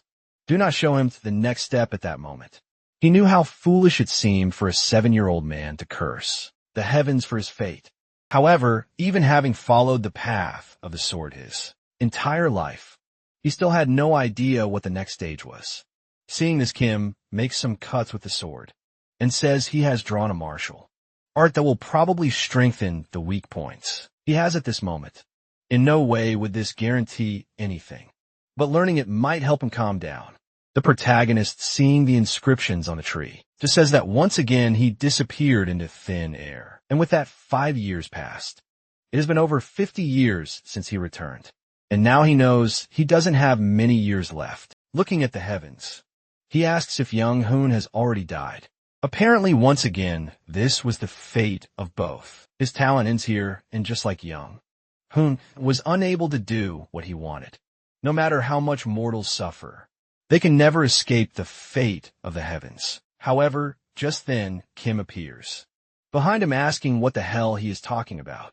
Wow, but he looks finished without 2 arms immediately. Sue approaches, asking what happened, why he looks so worn out. He says he will go get medicine, but in the same second, Kim flies off with him on his back. Now that I realize, is he being carried? But the guy doesn't even have arms. How is he holding on? However, Kim tells him to take a look and sees that they're being chased by the cultivator. This was the price he was paying for blowing off another's arm. Kim, however, is excited, saying that Yong-hoon managed to make a cultivator suffer enough damage to be hunted like this. He finally glimpsed the stage that exists after the conversion of the 5 energies. Finally, with his own eyes, he knows what the limit of a martial artist is. At that moment, a ball of energy appears above, and he says he risked himself for this, spending his own life force to reach this point. SIU realized that this was a strength-themed Kai, and at that moment he sends this energy attack, saying he managed to destroy a cultivator's arm. Thanks to this, the energy ball hits the house, destroying half the forest, and he tells Sue to watch. This was the result of his lifelong work practicing martial arts on the protagonist. However, for a second, is there saying that this is the house he built after saving money for 50 years. Kim, however, is telling him to look. He fled to this place specifically for his friend to see everything. This is because he wants to leave his legacy and see his hands at that moment. Sue began to get angry, but he decided to stay quiet and just observe this martial performance. The 3-story house he had built after so long was destroyed without a trace. Luckily, he had no servants. Otherwise, they wouldn't have all died instantly. Moreover, it was evident that numerous cuts had been marked on every part of the construction. The energy ball was in fact the concentration of countless blades. Truly, it was an unbelievable force, much stronger than any martial art Kim had ever shown. Kim was fleeing, saying that was how he managed to destroy the guy's arm before he had to set ambushes and try to attack them lethally just to have a chance. However, Navi could fight them face to face. But as he mentioned this, the energy dissipated, and the 2 began to fall. Another explosion in the forest. All the trees were destroyed, while Kim agonized on the ground, telling him not to forget those techniques. They were the achievements of his life, and what he wanted was for them to be passed on to the next generations. Seif said he understood and told him to be quiet because his life was at stake. It was then that someone up in the tree suddenly said they had finally found the damn martial master in his final form. It was a pity he had fled to such a bad place. He then told the civilian that this guy was a criminal who had committed countless crimes against cultivators, so it was best to leave him there. Sue asked if the guy was there to punish him, and the man just wanted to know if by any chance they were allies. In the same second, however, the protagonist began to run with Kim on his back. The guy from afar, seeing this, just said it was insignificant. He should have already learned the strength he possessed from that so-called friend. But since it was like that, he would interpret it as entertainment and told the guy to run as best as he could. The purple energy spread, and when Sue looked back, there were a bunch of zombies, some corpses of other dead guys. The protagonist continued running thinking he was too old for something like this. While fleeing, he said that his friend having received the name of a final martial master was indeed something quite unique.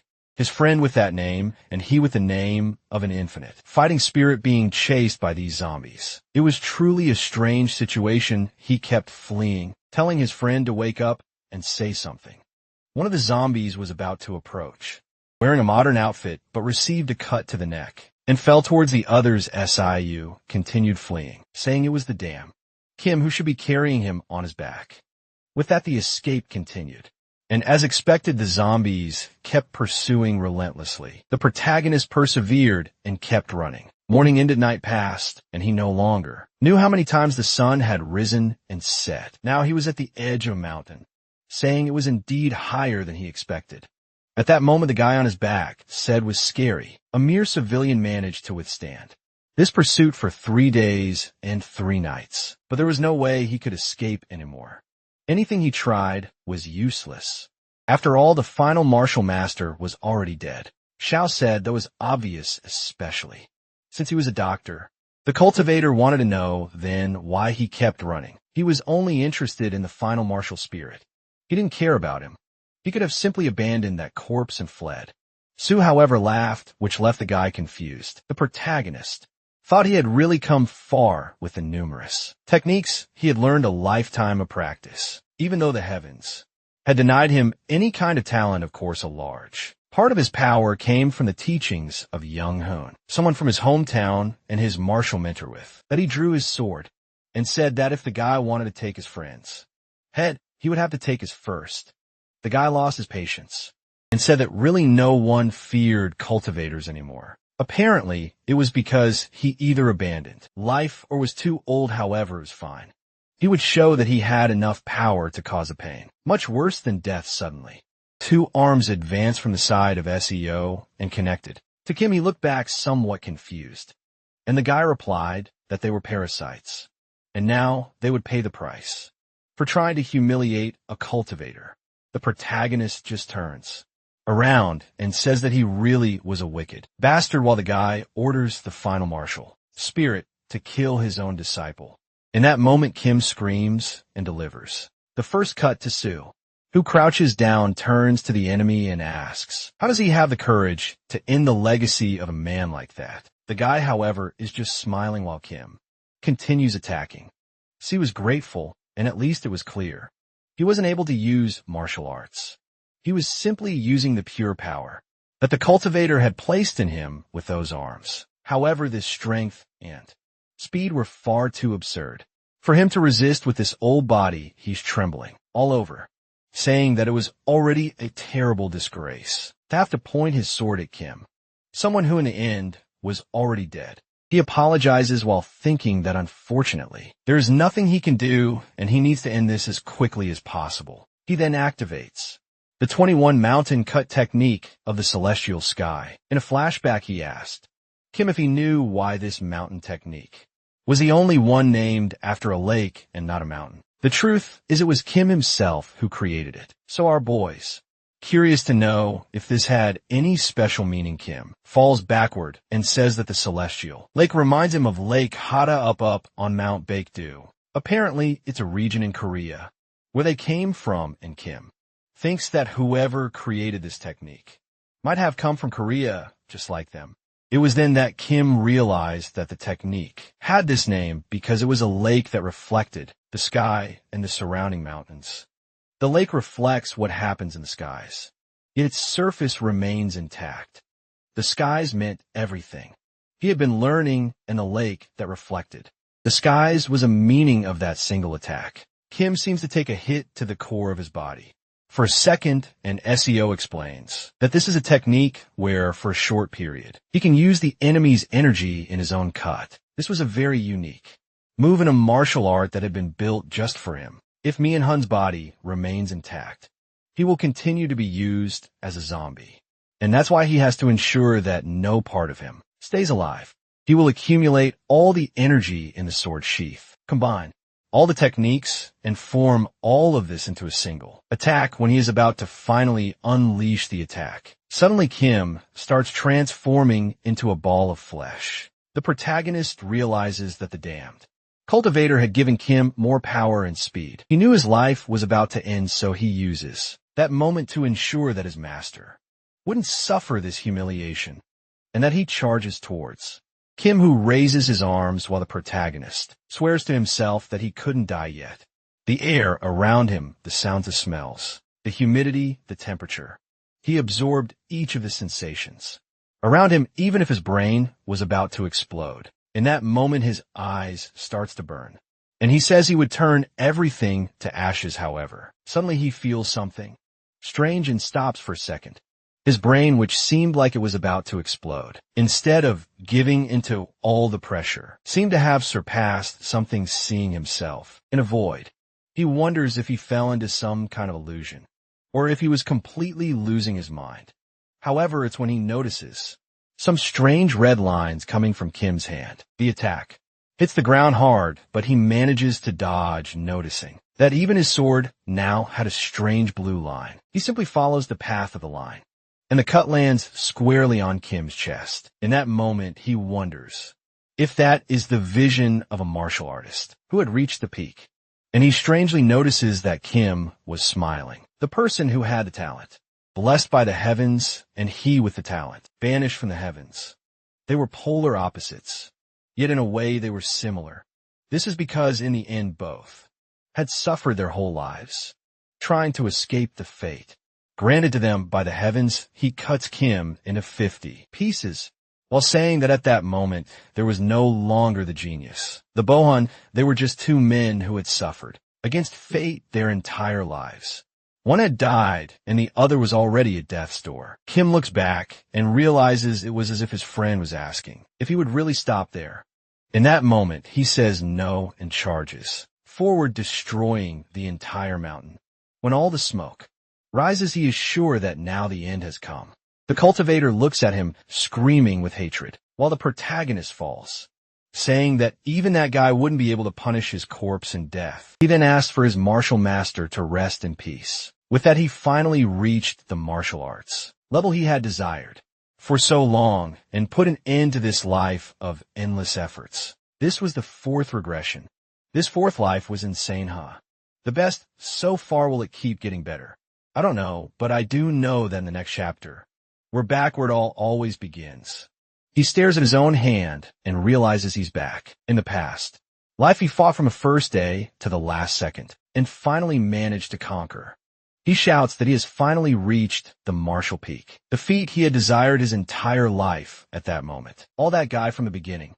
Poor thing is coming to hit him, the damn Mian Han, asking what the crazy person is shouting about and saying it's his fault. However, in the protagonist, he sees the strange red line aiming at his face. He ducks, with his eyes closed while the guy asks what he thinks he is doing. Yet, even without looking, he could perfectly see where Mount Hun was trying to attack.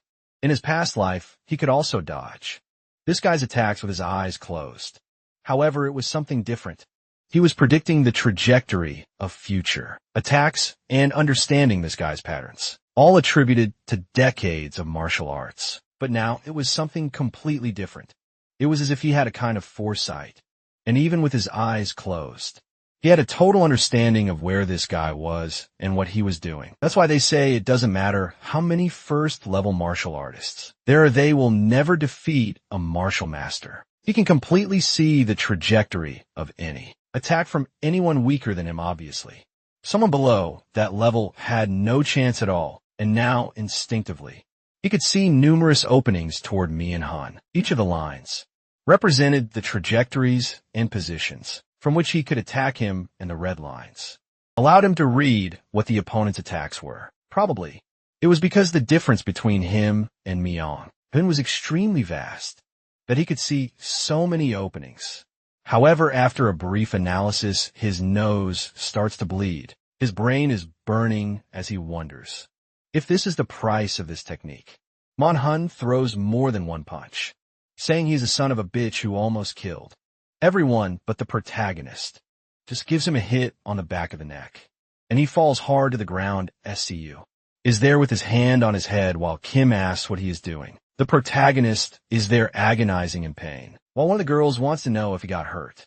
If he is okay, he is shocked that the pain was so great from using it for a short period on someone as weak as Mayan Kun.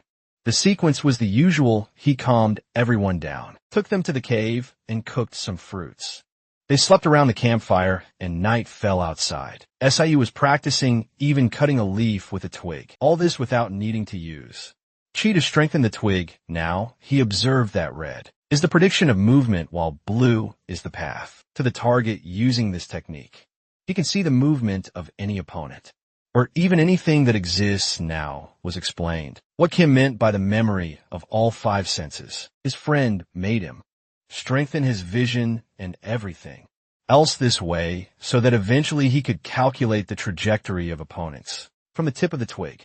He could see how to destroy each of those leaves. Indeed, the martial vision was incredible. In that moment, he stares at the moon, concentrates for a second, and when he opens his eyes, there are several people attacking him in a second.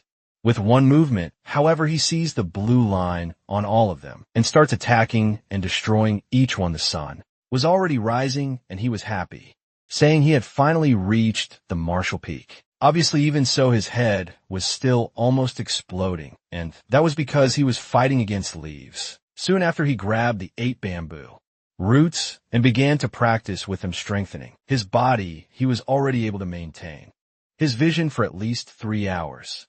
In this life, he's strong enough to do whatever he wants with everyone, especially since he doesn't have to sell anything, as he can earn money just with martial power. Back in the cave, he is taking a look at Kim.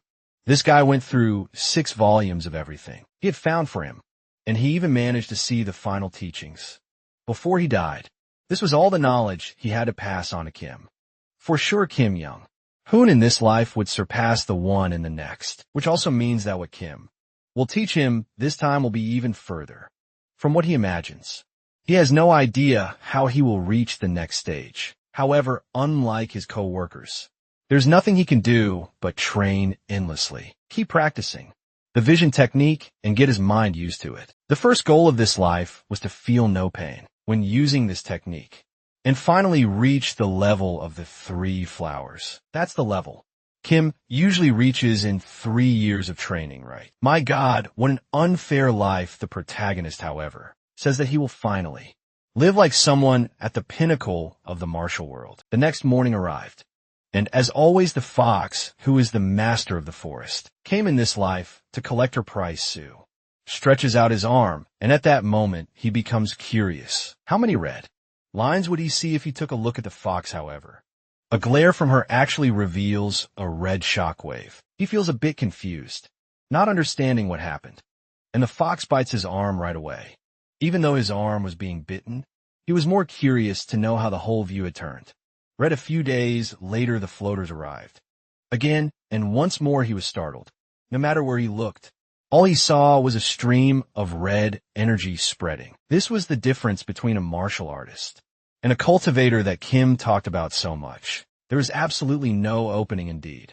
The most powerful martial artist would struggle against the weakest cultivator. A few days later, he decided to ask something to the master of the seas. He humbly introduces himself and says he is curious about something wants to know what it is, and the protagonist tells him about what he saw about a strange sphere of red energy around the guys who came before him. Will explains that those men possess a kind of consciousness. Some even said it was something like divine power. The simple explanation is that while a mortal's consciousness is trapped in their head, a cultivator's can engulf the surrounding area. And he leaves saying that as a spiritual being, he also has this ability, and tells the boy that his curiosity should be satisfied. As they were speaking in the local language, Kim, who hadn't learned anything, was completely confused. Shortly after we left, the old hunchback appeared to the girl and expelled them once again. But strangely, this time they fell into the water. SEU is twisting his shirt, wondering why this time was completely different. Kim comes out of the water all twisted, wanting to know where they are, to which SEU only replies that it's a completely different place. Looking around, he knows this is Yingwu Lake, and the city of Xianghu should be nearby. Kim wants to know what they will do, where they will find people. They need to find at least a base There's something like that to seek direction, and that the protagonist tells him to take a look over at the corner on the other side of a lake. It was possible to see a small town, so they would probably find what they needed to know over there before Kim could agree. Swan already jumped into the water and told him to wait there while he swam, asking why as he twisted his clothes. However, the most important thing is that if memory serves, that place was a center for various bandits. He went there to clean those guys up in his past life. The leader of those guys was at the final stages of the first degree, while the vice leader was still in the middle of the first stage. The rest of the crew was all small fry, but there were many. So he poisoned his sword to deal with it easily. And that one of the bandits is looking to the side, asking what the hell that is. There was a kid suddenly coming out of the water. The protagonist keeps advancing, while the guy tells him to stay still if he doesn't want to die. However, before SEO could do anything, the kid already came at him, swinging a club. The protagonist, however, advances, hitting the guy in the chest with his shoulder, sending him straight to the ground. In that moment, he grabs the guy's weapon and points it at the other, telling him it's best to say how many people he has killed. The thug says he's a son of a bitch and warns that he has killed 50 just as he's about to finish. Speaking, the seal has already cut off his head. The guys are all scared, grinding their teeth, while the protagonist says that from now on, anyone who has killed a person should come at him. In another part of the bandits' base, some women serve something to the guys. The guys are all telling the women to obey, when suddenly one of them stops and asks what commotion is happening outside. Suddenly, the door opens and SEO is holding someone's head. At that, the boss, without leaving his throne, just says there's a little rat in the base, and everyone should draw their weapons. So then simply states that in this room, he won't ask anything, since everyone will die. Shortly after, the entire base is covered in bodies, and the boss is lying on the ground begging for mercy. Shu, however, only wants to know how long he has been there. The boss says he arrived 15 minutes ago, and SIU thinks that in his past life, it took him an entire day. He had to set the place on fire, use poison, and it was extremely difficult. But now he managed to end everything with a branch, and in 15 minutes the boss tells him to wait, saying he can show where there is treasure.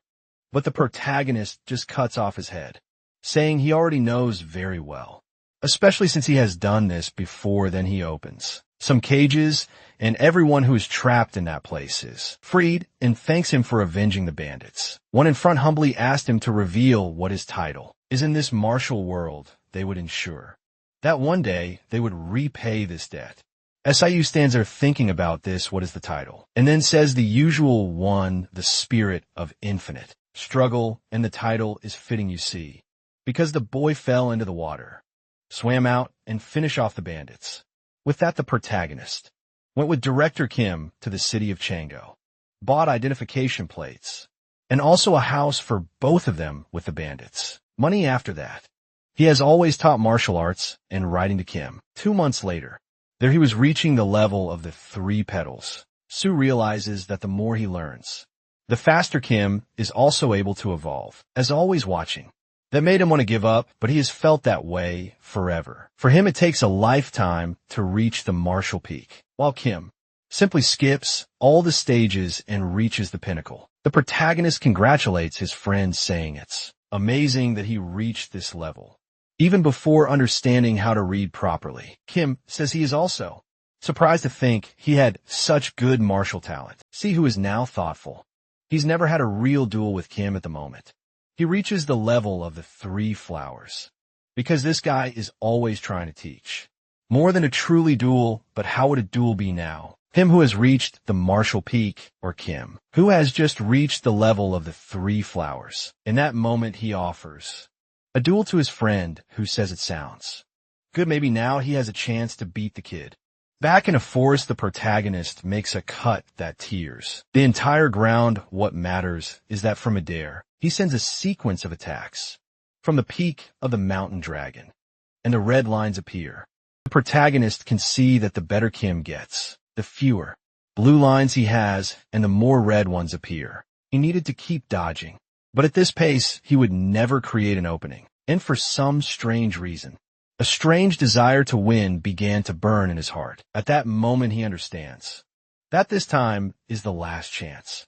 He will have to beat Kim in this reincarnation. This guy will continue to evolve in a frightening speed, and the next time they face each other, you won't even be able to dream of beating him.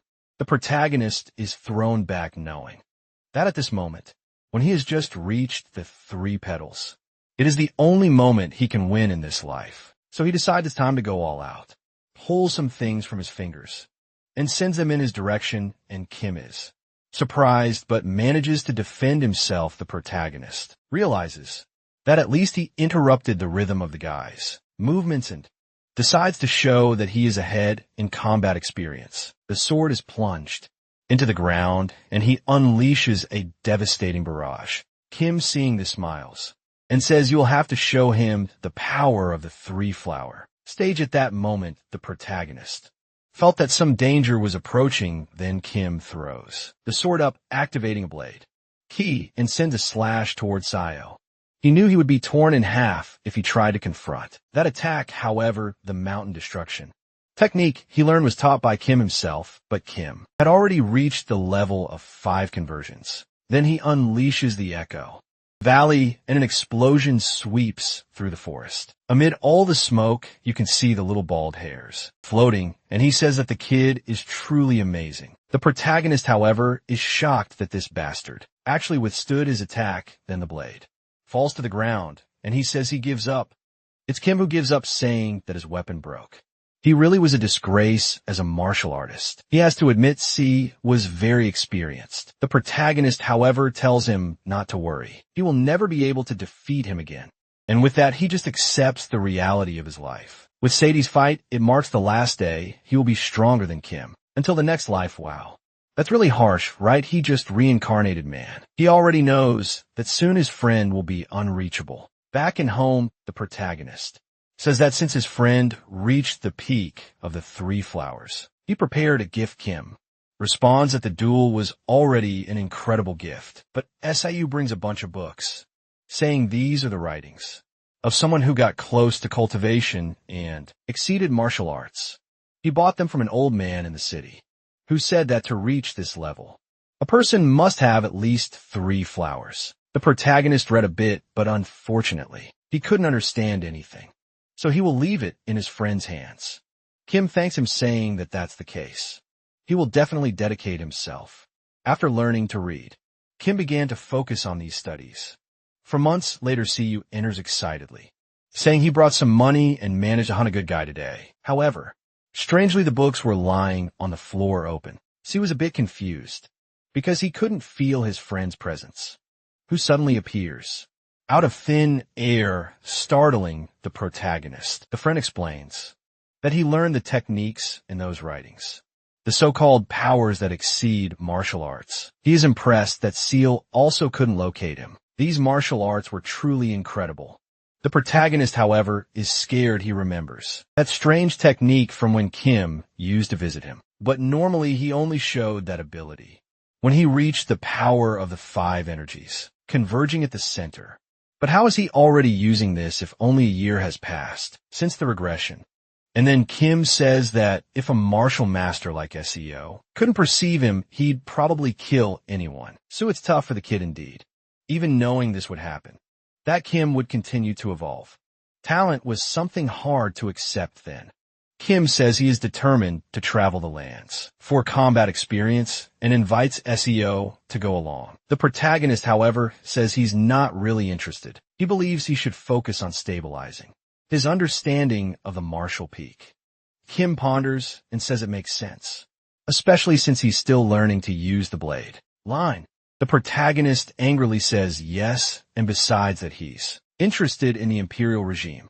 He wants a position in the government, and maybe the time will come when he can help Kim. However, it's obvious that Xiao had other reasons for wanting to enter the imperial regime. From the information he gathered in the martial alliance, the imperial family was closer to the cultivators than any other organization. Many even say that the main family of Yango was actually collateral related to the cultivators themselves, and that's why he registered for the Yango military. They readily accepted him since he already had a certain fame for hunting numerous bandits with the power He had already developed, he easily became a general. With that he applied to become Imperial Guard and passed easily. He's all in black with swag, sly one. And all of this he achieved with just 5 years of regression. And this a guy says that his job is to put his life on the line to protect the majesty. And a martial artist at his peak could definitely do that. So he pounds his chest and says he can count on him. And with that he starts to become part of the shadow guards of the Imperial Palace. He was already placed in position as soon as he learned the techniques to hide his breath and the espionage techniques. And on the day he met the Emperor, he discovered something truly surprising. The Emperor of that place was a cultivator. He has a crazy look. This becomes instantly obvious because he had the awareness of a cultivator. And now he knows that this was a bastard who was born with a spiritual root moreover. The slightest doubts of the protagonist were shattered when he met the rest of the Emperor's family. Most were cultivators with consciousnesses that clashed with his one thing he notices. However, is that these guys didn't seem to be of such a high rank. No one came close to that fox. At least it was clear that they did have a small aura of consciousness around them. Probably in the initial realms of refinement, obviously. The Emperor's consciousness was much broader and farther than all these guys. With that power alone, he was stronger than all the shadow guards combined. The truth is that he is a shadow guard, exists only because the Emperor is too lazy to kill the assassins. Obviously, that guy was the man who had been attempted to be killed the most in the Empire. People have been trying to kill him every night. And here's our protagonist tearing another one in half. At least it was good that he was gaining a bit of experience, and so 5 years passed, with him serving the Empire as part of the Shadow Group. In the meantime, Kim became the leader of the Martial Alliance, and he now is a member of the Shadows. Couldn't find a person who was the leader of the Alliance, so they usually met secretly and drank with each other. And it was then that he started noticing something. Interesting, the red lines have always been the best trajectory for someone to attack, and now Kim is exuding countless lines from numerous angles.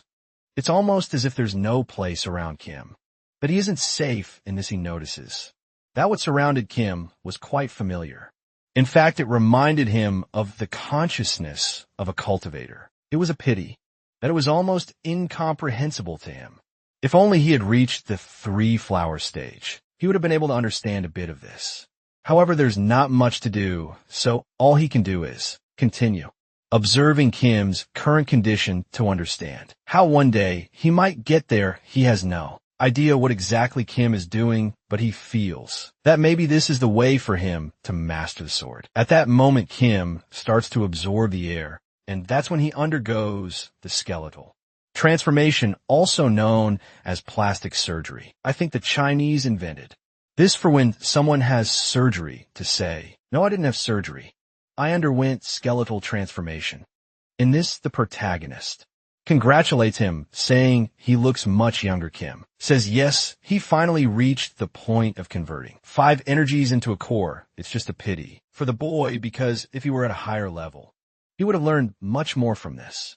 The protagonist agrees, saying he thought the same thing, but it's his fault for having such mediocre skills. A little later in the forest, Shio asks if his friend has met any cultivators, and he says yes. In this, Shio says that the domain around his friend was quite similar to the consciousness of those guys. Could there be some relation between them? Kim says yes. Near this region he possesses, he can face a cultivator at the refinement stage. Probably humans who can reach the level of convergence of the 5 energies can achieve something like this. The protagonist realizes that it's interesting.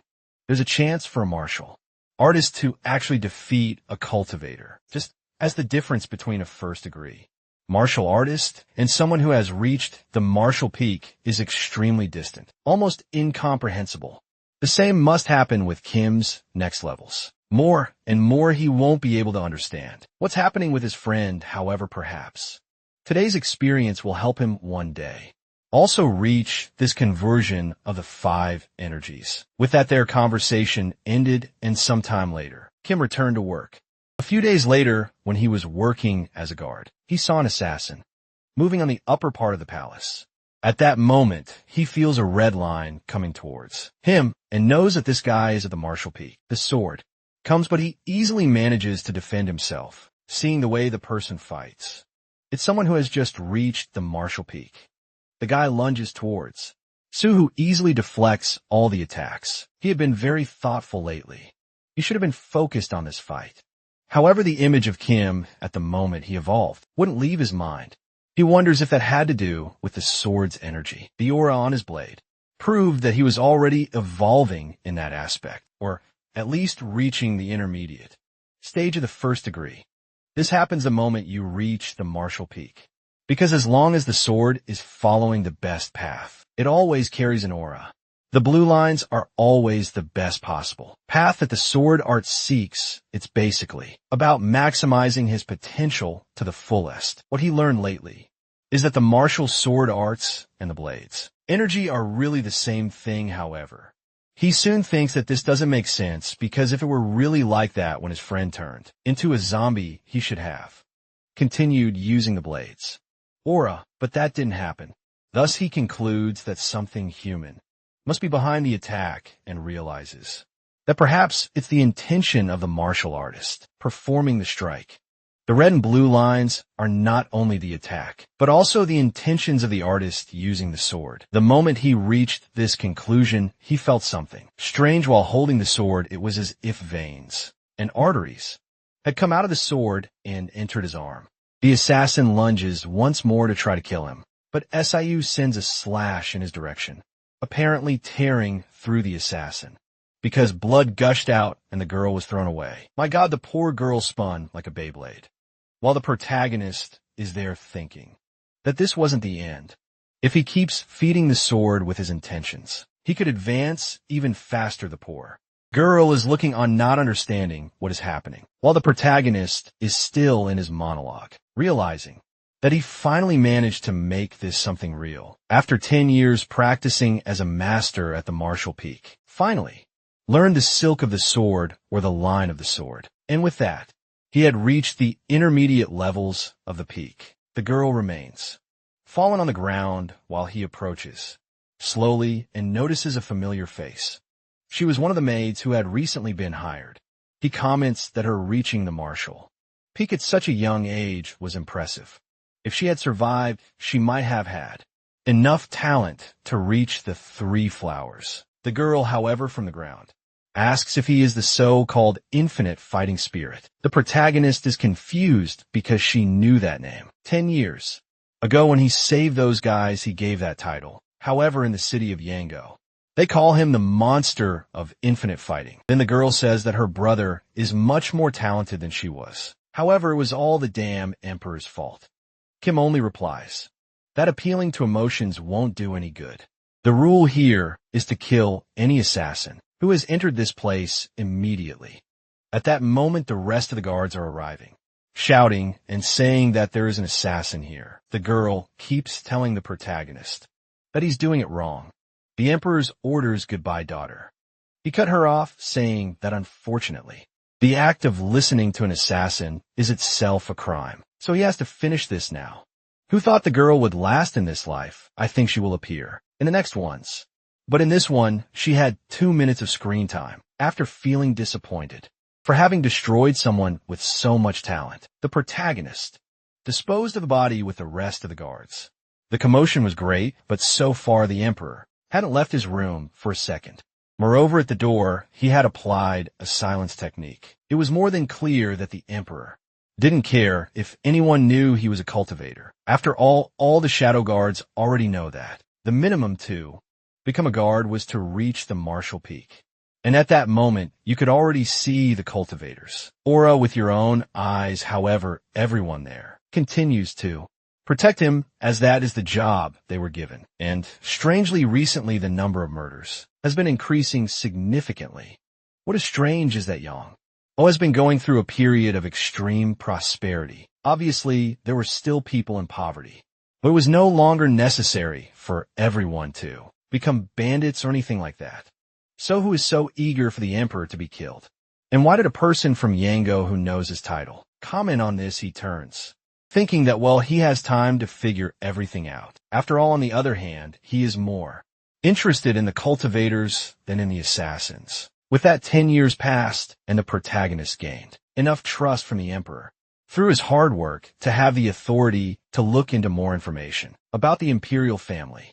Of course, he couldn't look at the biggest secrets, but now he could examine documents and find clues about the cultivators. And it seems he finally found the location of the cultivators. The problem is that it was taking too long and wasn't as easy as he imagined. The place they were located was much better than when he was just the strategist of the alliance, and thanks to the experience he gains every night and how much he can observe people, maybe he will really reach the level of the 3 flowers. With that, he decides to take a look at the senses of things and notes. Then in the 33rd year, it seems the number of orphans has significantly reduced because of your majesty. And as a result, this decreased the influx of bandits. The protagonist finds it a bit strange this information was too simple for a government document. Moreover, the most important thing was left out. How did the number of beggars in the city decrease? Did they all starve and die? However, if so many people had really died at the same time, he would have known in his past life. And it doesn't mention anything about them having escaped poverty or about the emperor helping them find a better way to earn money. It only says they disappeared. The protagonist remembers the girl from 10 years ago who said that people were dying at the hands of the emperor. However, he finds it strange the current emperor wasn't a bad guy in terms of ability. He wasn't the best leader of all, but at least he was average. So where did all these erased people go? If it's something that not even the official documents recorded, it means it's the cultivators doing. Any missing information is always related to them. Perhaps you will have to investigate this further later with Kim's help. The scene then shifts to the Marine Alliance. At Kim's retirement ceremony, many seem sad and disappointed, but Kim looked happy. This is because he only retires at the moment he learns the 6 levels of the cultivation, gay scriptures. In other words, it was time for him to hunt those guys. The protagonist opens the door and says he seems quite happy. Kim turns saying he thought he was an assassin, but he is a friend his aura has indeed been changing more, and now he really reminds him of an assassin. It's true.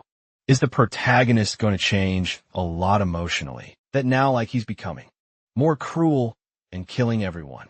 I saw on the cover of this story, there's a picture of him all in black, all badass. So you know with that the protagonist tells Kim everything about the information he gathered while working for the government is clearly a spy from those guys, since it involved the cultivators. It was obvious that Kim was very interested. Sue warned that he would cover all the regions where the cultivators reside and ask him to gather information. And with that together, they began to try to understand more about the cultivators. One night, sometime later, one of the soldiers reports that the North Gate is secure. Sue noticed that lately the frequency of assassins has decreased. It also wasn't possible for the enemies to send artists to the marshal peak constantly like this. However, in the memory, he thinks there is a fire happening in front of him and a guy burning. Someone warned that the assassins had arrived and were at the East Gate. A guy comes holding a talisman, asking if everyone there is at the Marshall Peak. And the guy says that this vision technique is a disgrace because it prevents him from arriving secretly. The worst that Shao imagined happened. This time they send a cultivator as an assassin. The white-haired uncle in front told everyone to prepare, while the talisman guy says it's funny that they think they have any chance of defeating him. They might think they have some chance against someone at the first stage, but he was already at the second. With that, the aura begins to spread, along with the talisman's burning. And he says that today, he was going to kill everyone there, and kill those bastards, who are from a secondary family of the Magley clan. With that, everyone starts to burn in the hall, agonizing while the guy laughs. However, amidst the flames, look who is there. The cultivator was impressed that he survived this attack. I say that for a filthy insect, his gaze is quite arrogant for someone who only blocked an attack. Nothing more. Things are getting intense. However, the next chapter begins with a sword breaking. Actually, it's a guy launching an attack and realizing there's a barrier around the palace, and no one can enter. The talisman is blocking everything, meaning they already know it's some cultivator this time. They would need more troops inside. Everyone is on the ground agonizing, while the explosion is happening back and forth. SIU is in a rush cutting everywhere, saying he can't stop for even a second. He needed to evolve his sword from Silk Blade to Strength in K. The talisman guy, however, is just laughing, asking how many times he will have to repeat it. It's impossible for him to break this barrier. With the power he possesses, Sue's attack hits the barrier hard while the guy laughs. However, the energies begin to clash and the barrier starts to crack. With that, he managed to bend the barrier and push the guy back. The problem for SEO is that he is trying to maintain this technique activated, of which he barely has any idea of its use. And in the same second, he is thrown far away before the guys could do anything. The talisman dude advances and kicks him in the middle of the back. Wanted to know how an inferior creature had the courage to cut him like that. He wanted to play with the kid before killing the rest of the bastards in this place. But he changed his mind. You will impale him on spikes until he is completely unrecognizable. Rest of the friends try to get up, calling for the vice leader. They advance in the attack, but they are all pierced as well. And the guy just turns around and warns that no one should interrupt him. At this moment, they were all insects that had no chance of winning. So it was good for them to realize that their fate would end under his foot. The guys obviously want to advance, but all hesitating. I don't blame the poor souls either. It's certain death. While SIU is on the ground, he realizes he's screwed this time. His whole body inside is destroyed. The talisman guy, however, crushes his hand, asking if he is still alive. He wants to know how long this insect will hold on SIU. Just thinks that he really wasn't different from an insect. The talent he has, the skills he possesses, and the life he leads, all of them truly represented the useless life of an insect. The talisman's guy's a bit confused and asks what he is talking about. Is he asking to be left alive? However, SIU is there thinking that he has trained for ages and everything he has lived through hasn't disappeared. He begins to raise his hand, all destroyed, while thinking that he realized at the moment this guy used hiding techniques. He had so much talent that he never trained his own body or knew how to fight, considering the correct distance from enemies. He's merely someone born with enough talent to have been blessed by the heavens and become a cultivator. He could lose to this bastard and could die by confronting this guy, but completely destroyed. He holds the guy's clothes, saying he won't accept that everything he has been through, all the effort he has been putting into this life, wasn't enough to reach a higher stage. This bastard wouldn't be the one to make him give up. And with that, he shouts, saying that even the effort of an insect carried some meaning. The talisman guy falls to the ground confused, telling the bastard to let go of his hand. But at the same time, he's a bit confused, with his nose bleeding. Sue realizes that the poison has started to work. The temporary technique he forced to break. That barrier was just tooed for a moment. Create the chance to cause a cut and poison this guy. The cultivator is starting to bleed from his eye and nose, saying he has to nullify this. However, Sue approaches, asking if he really thinks he will let something like that happen. Now he will taste the flavor of the insect. He wanted to humiliate. With that, he covers the guy's mouth because most detoxification powers needed enchantments. He grabs his hand to prevent the guy from using any kind of seal to nullify the poison, and in that, he tells the bastard to try to do something. Meanwhile, the rest of the people around urge him to help SEO, while outside the talisman starts to break and people begin to invade the castle. Shortly after, the protagonist is being taken away, saying that the bastard called him an insect, but he didn't die much differently than one. Wow. The protagonist killed a cultivator. Talk about a goat. I can see that coming. Damn. He already killed the first one. Now I'm eager to see how this will affect his life. In the next chapter, he sees a lot of smoke in front of him. He wakes up next to the doctor, asking if it's right to smoke around a patient, who replies that tobacco is an extremely healthy herb and would improve his health. For some reason, I thought he would wake up next to a hot female doctor because every work is like that, but no, this is real life. He woke up next to the old man, and that's what he got. And he wonders why this bastard thinks tobacco is good for him. That's when he remembers it's ancient times. Then the guy says that His Majesty sent an imperial doctor for him. So you should be grateful for all this generosity. Right away, Sue notices that his body really felt light. This guy was extremely skilled, and he wanted to learn all the methods. Then the guy says that the person who healed him warned that his arm would recover, but it would never be the same as before. He still needed to rest a lot. So it was best not to overexert himself. The protagonist remembers that the cultivator completely crushed his arm. Obviously, he wouldn't come out unscathed, and he responds that he's already happy, that he can use this in some way. Observing a blue box, the guy also says that the emperor was impressed with the boy's willpower and gave him a reward. Unfortunately, the emperor himself cannot give anything to the shadow soldiers. So it's kind of this guy who will deliver it to him, Ben. The guy makes a speech saying that in the name of His Majesty, the vice guard of the shadow leaders, see or risk his life to defend his throne, and is therefore received with a void pill. Upon opening it, he sees a strange red pill, and the guy says that it seems to be an essential key to building a person's K. Something about the stages of refinement before cultivation. However, the old man has no idea what that means exactly. Shao, observing, knows that it is a pill made from the remnants of a true K building pill. Back when he worked as a doctor, he also made some elixirs, and every time an elixir is made, there are some remnants that could be used to make something slightly inferior. Basically, the essence of that item had already been lost.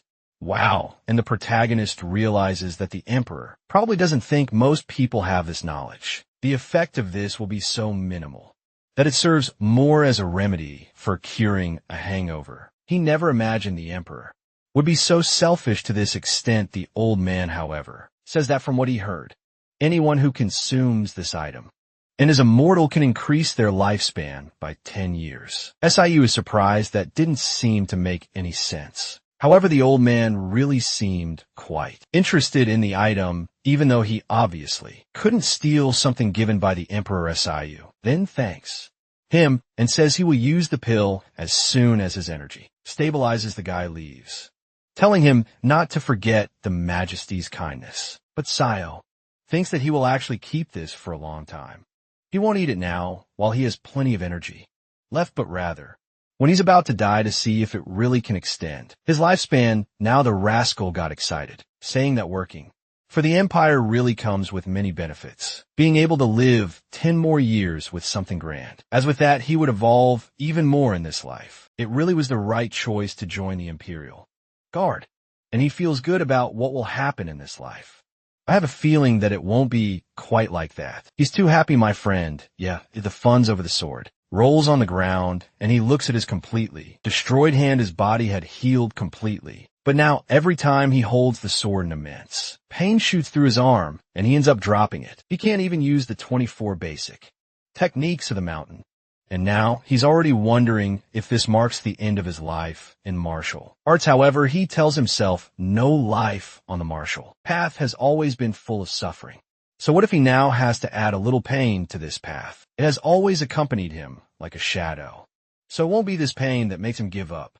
In fact, he will use this opportunity to further enhance his prowess. And with that, 10 years have passed.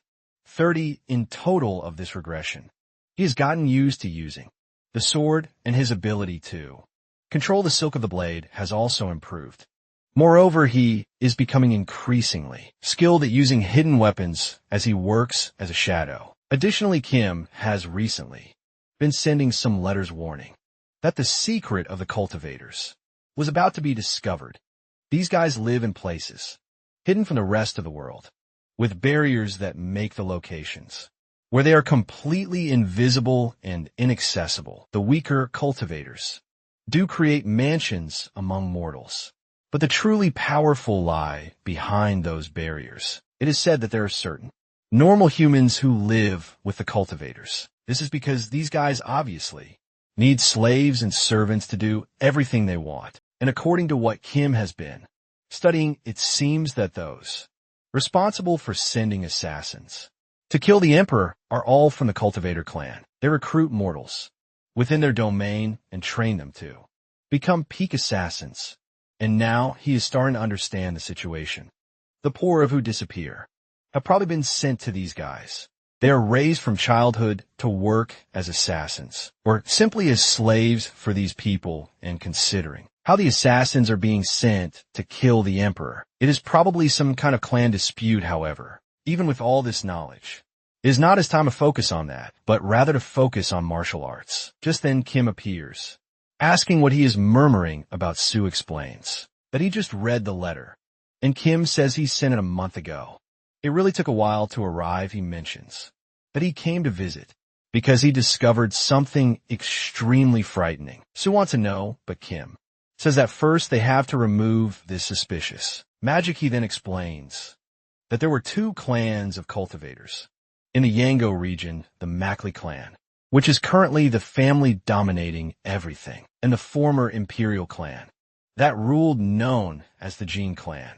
For countless decades, these two clans have been secretly fighting each other for the nation's resources, and the Makli finally managed to expel the Jin from the region, which lost power hundreds of years ago. The moment the Makli clan took control of the city, obviously the Jin clan lost a good part of its members and significance. That is why these guys have even been training mortals to become assassins. C responds that he already knew all of this because of the letter. Then Kim says that the important part comes now. How does he think the Jin clan is able to create so many mortals who reach the martial peak? It was almost as if they had a factory. He explains that most people who reach the mortal peak are accepting vengeful spirits from their own family. This pulls all the life force and willpower at that moment, as well as pushing their natural talent to the maximum. Limit the confused protagonist asks if the Jin clan is killing family members to use as vengeful spirits. However, Kim explains that no. In fact, it is the current regime that killed the families of all these people. The protagonist doesn't seem to understand, and Kim explains that this current clan, the Makli clan, has been kidnapping orphans, beggars, and any kind of poor farmer to turn them into elixirs. With the innate energy they manage to steal from people's lives, they create pills that extend their lifespan, and obviously, to collect as many people as possible as elixirs, they kidnap the base of society. SEO says that this is basically a kind of cannibalism, to which Kim replies that yes, he is right. These guys are literally eating humans. So you can't believe it. These guys are not of demonic roots. So why are they doing something like this? In theory, cultivators are those who follow Taoist principles.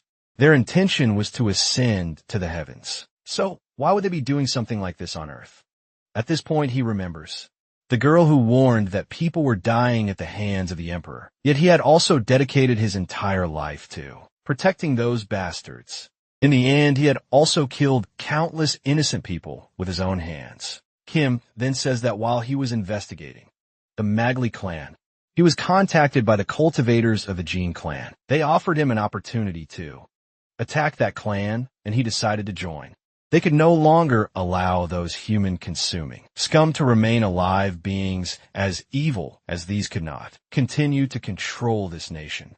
He had been going through numerous martial sects, looking for masters to join this cause, and asks SEO to join him if the Jin clan regains the throne. Things will at least be better than those damned Makli clan members who are consuming everyone at this. SEO wonders if in that life where he died to the cultivators, the real reason behind all this was this story, and yet for this stupid, because he has been wasting his life.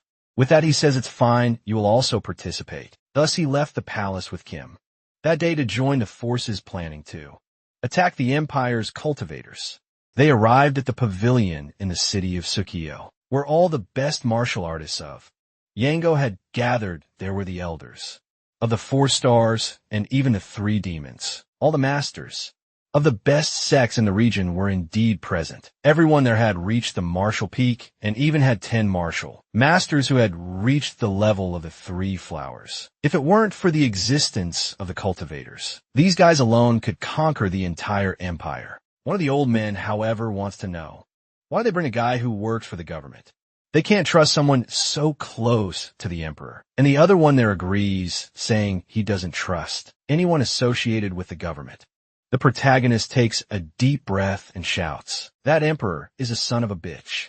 This kid is crazy in the head. They think he continues, saying that guy is a bastard, and the old man already says he understands.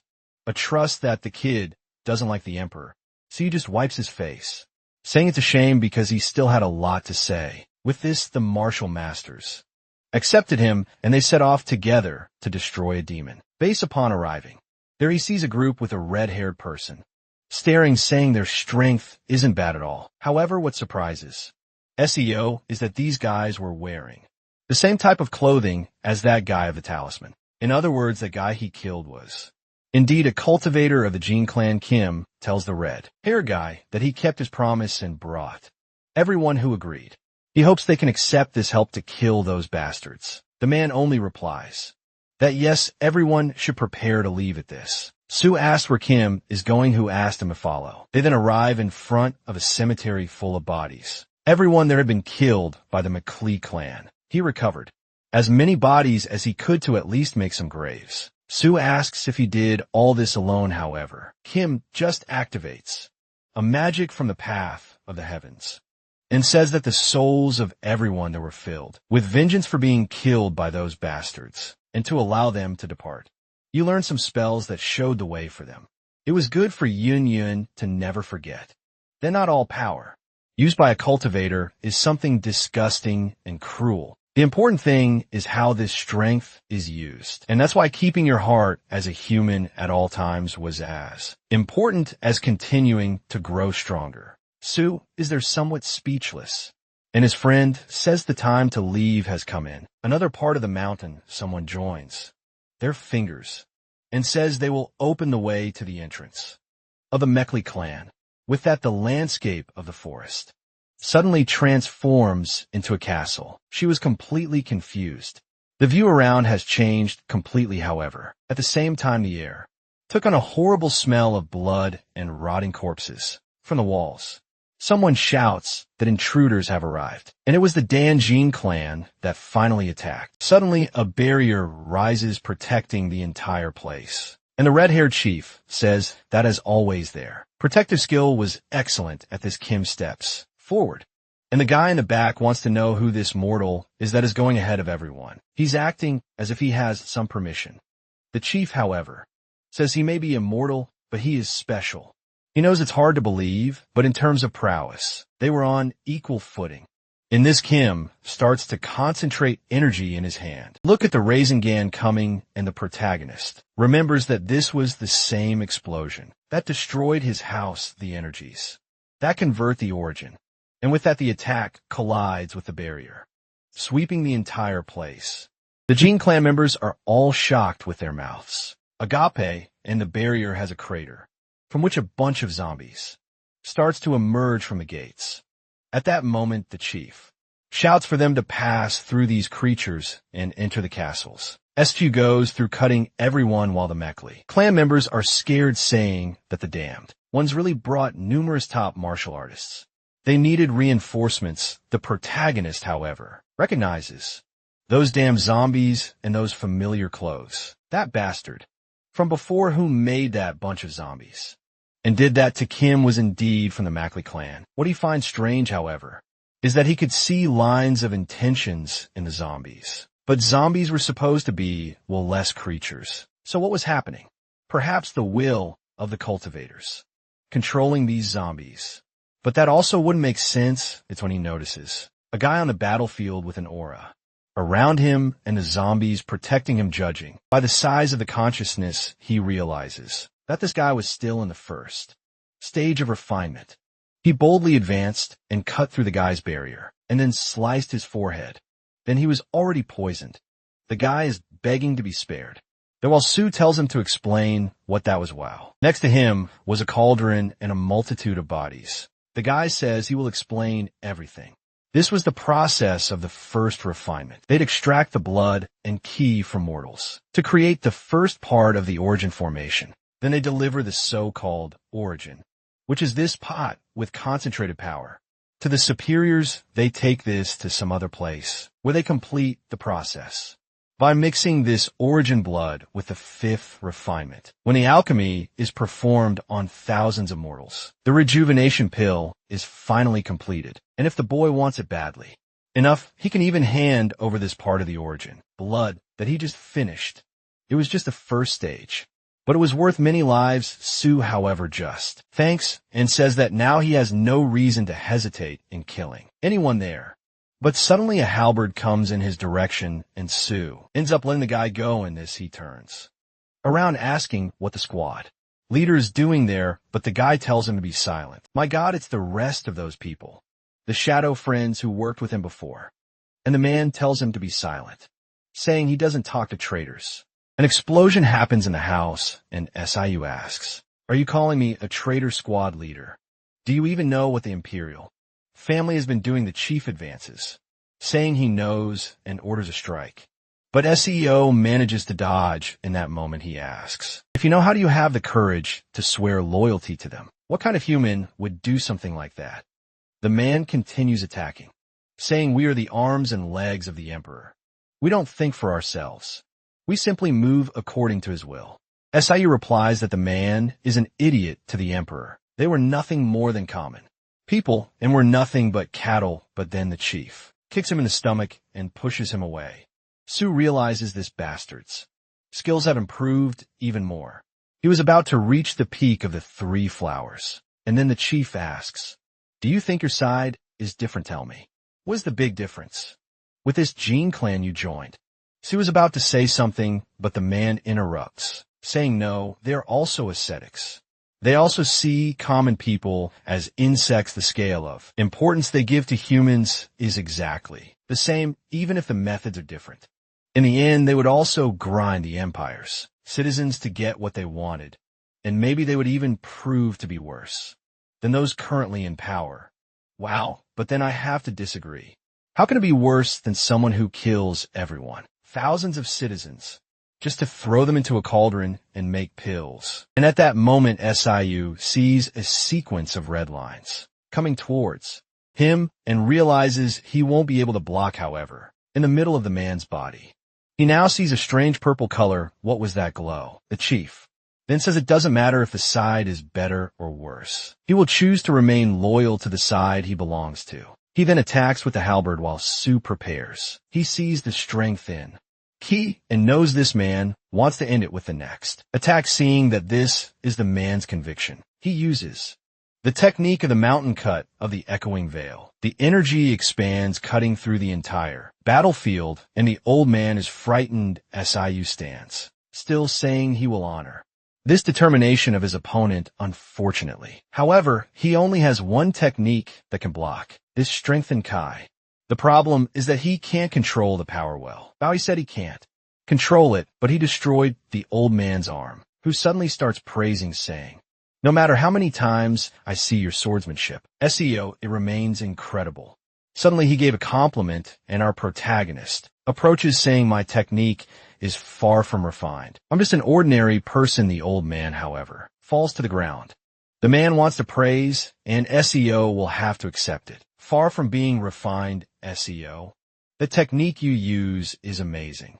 It's about to reach the awakening of the three flowers. It was the most wonderful form I've ever seen. My whole life, I've been seeking martial awakening to reach the level of the three flowers. However, when I finally saw the peak, I realized it was nothing more than a low level for any aesthetic. That's when I realized that what I've been practicing my whole life would never come close to the cultivators. I learned that I was devoted my entire life for nothing. So I kept searching for a path to justify it until now. The old man falls to the ground, saying it's just a penny. They carry different destinies. Wow. Not even girlfriends praise as much as this old man. It's a shame he's been on the wrong side his whole life and won't change. Now in his last moments, or maybe not. We have to see what the Gene family's objective is. He was silent, fixing away, and then says, "Why didn't you interfere in this fight?" Surrounded on all sides, he wants to know. After all, if they had interfered, the squad leader would have survived. He would be the one lying on the ground. One of the men replies, That was the squad leader's request. Vice leader, he said that if we used everyone, he would use poison weapons. And what he wanted was a duel of pure martial strength. Shiva finds it strange that they still call him Vice leader, and the men put their swords to their chests, saying that once a commander, always a commander. And once they swore loyalty to the majesty. Remains eternal, Su replies. It seems you intend to maintain this loyalty to the emperor, he says, and apologizes, stating that if that's the case, you will have to kill everyone present. He speaks with an air of superiority. In the style of Sung Jin Woo, meanwhile in the city, explosions are happening everywhere. Men being thrown away. In Young Hoon commanding everyone to advance, warning that they need to destroy the Mokli clan's refining furnace. The team continues to push forward to Lisma, receiving a lick on the neck while in the air. There are some men who seem like wizards, everyone with their magical talismans, creating a rain of fire. One of the soldiers is wondering, where the hell are the reinforcements? Where's that idiot from that family meanwhile? Back with SEO, a blade cuts through and another soldier falls. The protagonist, however, is also getting exhausted. One of the soldiers sees the needle in his armor and knows he will be paralyzed. He then asks, SEO, why did you choose such a difficult path? In fact, he chose the difficult path because he didn't kill anyone and paralyzed everyone. And the man wants to know you could have killed everyone here without getting hurt. So why did you prefer to immobilize us and end up getting hurt? She replies, because you still call me vice leader. The man is surprised and then falls face first to the ground, saying that until the end, he was an interesting man. What he wants to know is if he finally managed to reach the 3 flowers. Su puts away his sword, saying that unfortunately, he hasn't reached that level yet. He's just beginning to understand how this works. The truth is he saw the 3rd color, a strange purple line, but he can only see it inconsistently. Perhaps he needs another long life of fighting and dying. At that moment, a man on the roof shouts, saying, incredible, your skills have reached this level. That's why my father sent me. Su recognizes him as Prince Mokilhan. He says it's been a while since they last saw each other. Crown Prince, if you've been watching from the beginning, why didn't you interfere? The man laughs, sitting. If I had interfered, it would have been less fun. Besides, don't call me Crown Prince here. Today, I am just a representative of the McClellan's reinforcements. Confused, the elder says, Prince, do you think watching your guards die is fun? However, McClellan gets irritated, saying, I already told you not to call me Prince. But since you insist, let me tell you something. Do you know how I became the Crown Prince? Then Su is startled. The man's aura begins to spread. Wow, a great cultivator, as he occupies the entire panel. And he says he reached the refining stage at a young age, just like his father. No matter how significant SEO's growth is, at most he could face someone at the 3rd stage. So how could someone who would have been defeated by him when he was young defeat him now? Moreover, it was funny for him to think he needs a guard. SEO realizes this man is strong. Even martial masters, who have mastered the 3 flowers, would have to risk their lives to fight against this monster. The problem is that I haven't even reached that level yet. If I fight him, I'm sure I will die. But why does a smile form on my face? The reason is obvious. It's because I am not afraid of death.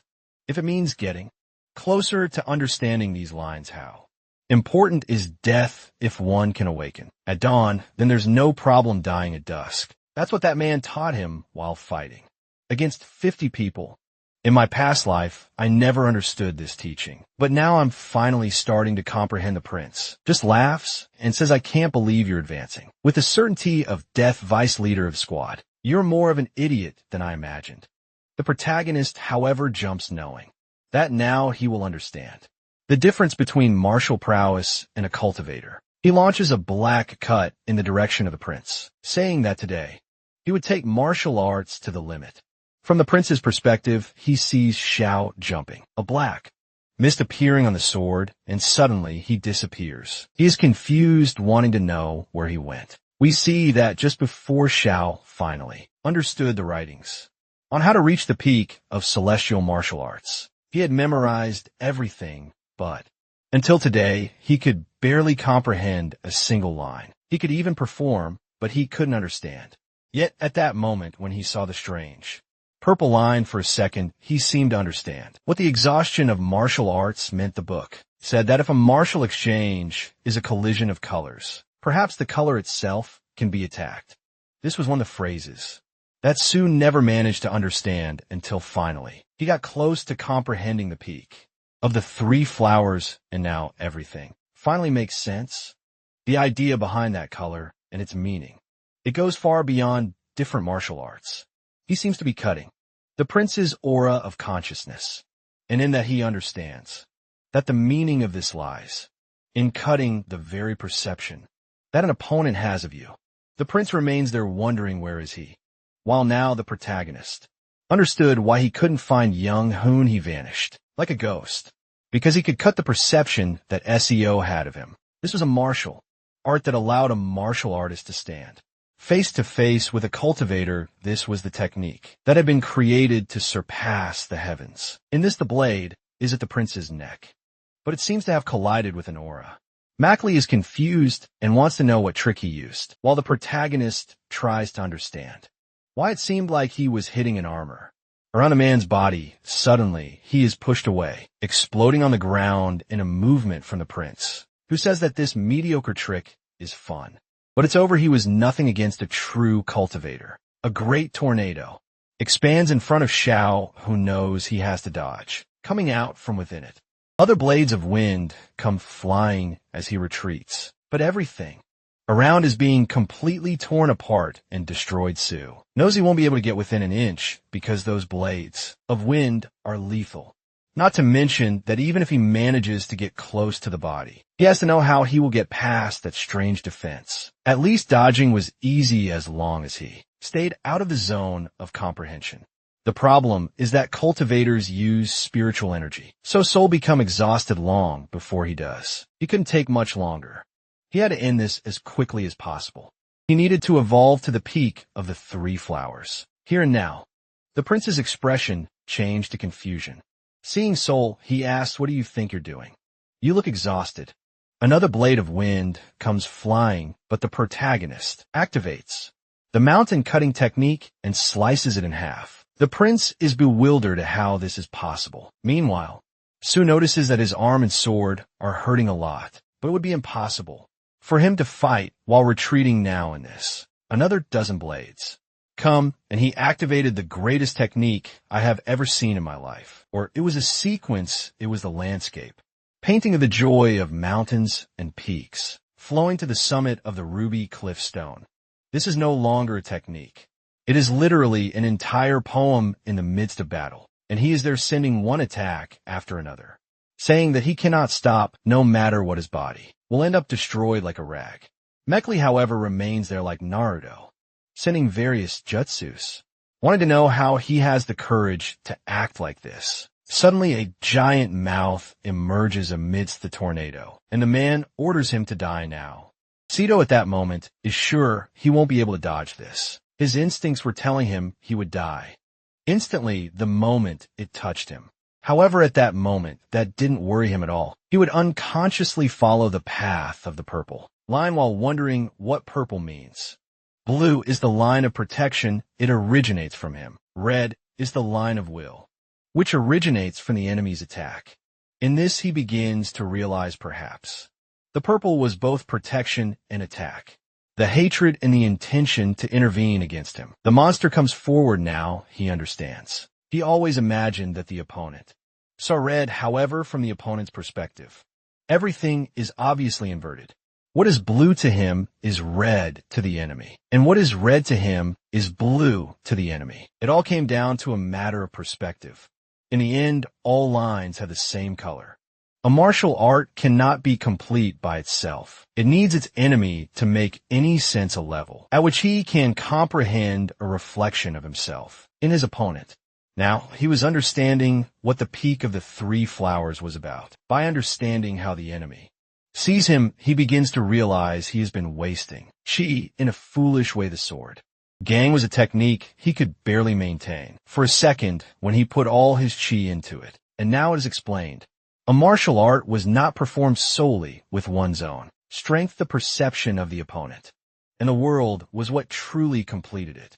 And with that, he activates the mountain-destroying technique final form. The cut goes towards the desert lizard, straight into its mouth, and smoke rises in all directions. Meanwhile, the guards, who had been paralyzed, were watching Shu's fight.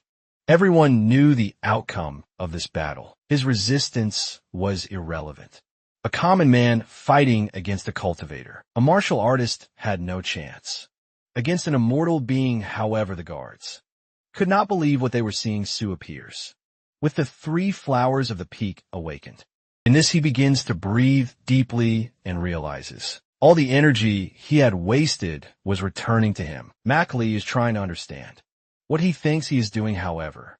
Siu just tells the majesty to prepare. The prince executes another bunch of jutsu, telling him to stop getting excited just because he broke a single spell. He wants to see him get through this. Suddenly, 4 more desert dragons appear. However, at that moment, Siu advances. He no longer felt that any of those creatures had the ability to kill him. Now that he reached the level of the 3 flowers, he realized that the peak of transcendence and the martial cut of the mountain were all part of the same martial art. The dragons continue advancing, while he now makes the combination of the mountain, transcending the peak. He is literally flying in the aura of the tiger, activating the transcendence of the peak of light towards Mackley, who tries to defend himself. He launches another explosion towards SEO, saying that he is a mere mortal and should stop with these ridiculous tricks, dreaming that he could surpass this cyclone. SEO, almost invisible amidst all that, realized this cultivation technique was the concentration of thousands of spinning blades of wind. However, he manages to see something. He activates 2 more techniques, the destruction of the mountain and the painting of the landscape, and now notices that he can defend against those strange blades. Mackley is standing still, not understanding what he is doing, while Su approaches with his lightsaber, saying that now he understands why he couldn't get through those defensive techniques. However, the key of the sword was completely different, and he lashes out at Mackley's neck. The cultivator bleeds, tries to cover the wound, and launches another explosion forward. But SEO just reflects and stands still while Mackley, holding his throat, tells him not to come closer. He launches another explosion, a sequence of blades, and tries to flee. Su, however, is behind him, warning that he won't let him escape today. And while he cut him in half completely, only the upper part falls to the ground. And the cultivator doesn't give up. He turns around confused, wanting to know how a mere mortal was capable of doing something like this. He tells him not to come closer. Stop thinking that what you are doing is right. Do you think the Jin clan is very different? Or you really think that the cultivators of the Jin clan reach the stage they are in without having consumed pills made for mortals? You better remember that my father gave you an empty pill a few years ago. If you consumed it to this day, you are no different. SEO humiliates him. He takes the pill, destroys it, and tells him not to worry. He does not intend to consume anything made by those disgusting cultivators. Beckley is there surprised, saying nothing. And SEO says goodbye. He goes to make the cut, but another blade comes and the cut passes through SEO's head. It was too good, wasn't it? He wonders why his body is upside down. In that moment, he understands I was decapitated. This is not an attack that someone at the beginning of cultivation could perform. It has to be something that drastically surpasses that. Only an advanced cultivator or Young Hoon, who has already reached the peak of the 5 energies, could perform something like this. He begins to have a flashback of all the lives he has lived from the first to this one.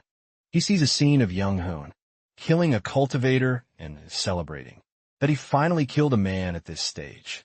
Finally, a martial artist could stand up to these men, while SEO thinks, a long time ago, our second life ended in an instant. I tag you on whom and saw him surpass the cultivators, and that I began to have hope that one day I would defeat the cultivators. However, that day soon collapsed. On that day, I couldn't do anything. He repeats to himself that he just needed to be stronger to have tried even harder, and maybe he would have gotten further. However, the head is on the ground while he tells himself that now that he has reached this level, he cannot let himself die like this. Without doing anything more, this was not the moment. He needed to kill that man friend. You lost your head, I think you won't make it, but I admire your endless motivation. Meanwhile, Mackley is looking at a talisman on his chest, saying that he survived. The item his father had given him. Rare and single use that creates an attack from a cultivator. At the key construction level, he laughed, saying, Mortal I won, however, he is face to face without legs, while the protagonist is without a head. SIU wonders if cultivators really win in the end every time. Young Hoon celebrates that he finally killed the first cultivator. However, it doesn't appear in front of him, saying that there are many others and he is nothing but a mere mortal. Confused Young Hoon does not understand why there are more than 50 of these men in front of him. In fact, no matter how incomparable he was under the heavens and how strong a martial artist he was, who even defeated a cultivator. In the realm of these men, there were countless others at the key construction stage. They say there are more cultivators than stars in the sky. The zoom on Shu's hand shows a small movement, while Mockley is saying, What the hell, I used all my energy. SIU knows that for mortals, this was like an endless wall, a path that cannot be crossed, and at that moment he almost gave up. He was so overwhelmed by this that he wished he had never learned martial arts, simply to become a soap seller once again. However, he never gave up. He sees a flashback of Young Hoon saying, I will stop these men, but you have to stay alive. And that Sue's headless body begins to move, slowly driven by pure determination. Mackley asks how it is possible, how a mere mortal can carry such a pure will. Falling on the ground, Sue tells Young Hoon that it doesn't make sense for him to be sacrificing himself. For him, he shouldn't fight against these men. However, Young Hoon looks back and says he has seen SEO struggling infinitely until now. If he is talking to the SEO, he knows he will inevitably see a better tomorrow. With that, he delivers the final attack on Mackley. Seal, even Yoon, who was made of flesh and bone, practiced martial arts his entire life. His hand that lasted decades, holding the sword to the point of destruction. The martial arts he had refined his whole life. The body that performed all of this and carried this obligation stood tall even after Sue's death. In that moment as he died, Mackley was filled with disbelief and fear. Even decapitated Sue was smiling. And with that, this life of eternal body refinement came to an end. He sees Yoon Hoon saying, That was a good cut. You need to keep going because your effort will never betray you. You need to carry the mindset that it's okay to die at dusk so that you can go further at dawn. That is, never forget. Your efforts will eventually bring you to a new day worthy of the sweat you shed. And that was Yu Yun-yun's fifth regression. My God, that was crazy, right? Wow, what a masterpiece, friends. We finished the first season, and this one worthy of a movie. You got very crazy. What am I going to say, right, friends? We ended with a life lesson. I had narrated this work up to 22. The video was ready. But when I went to check, the last chapters came out. I said, Oh no, now I have to narrate. I'll finish before releasing. And that's it. What am I going to say? More good works are coming. Lately, some absurd ones have been released so you don't miss the next ones. Coming up, what are you going to do? You activated their goodbye.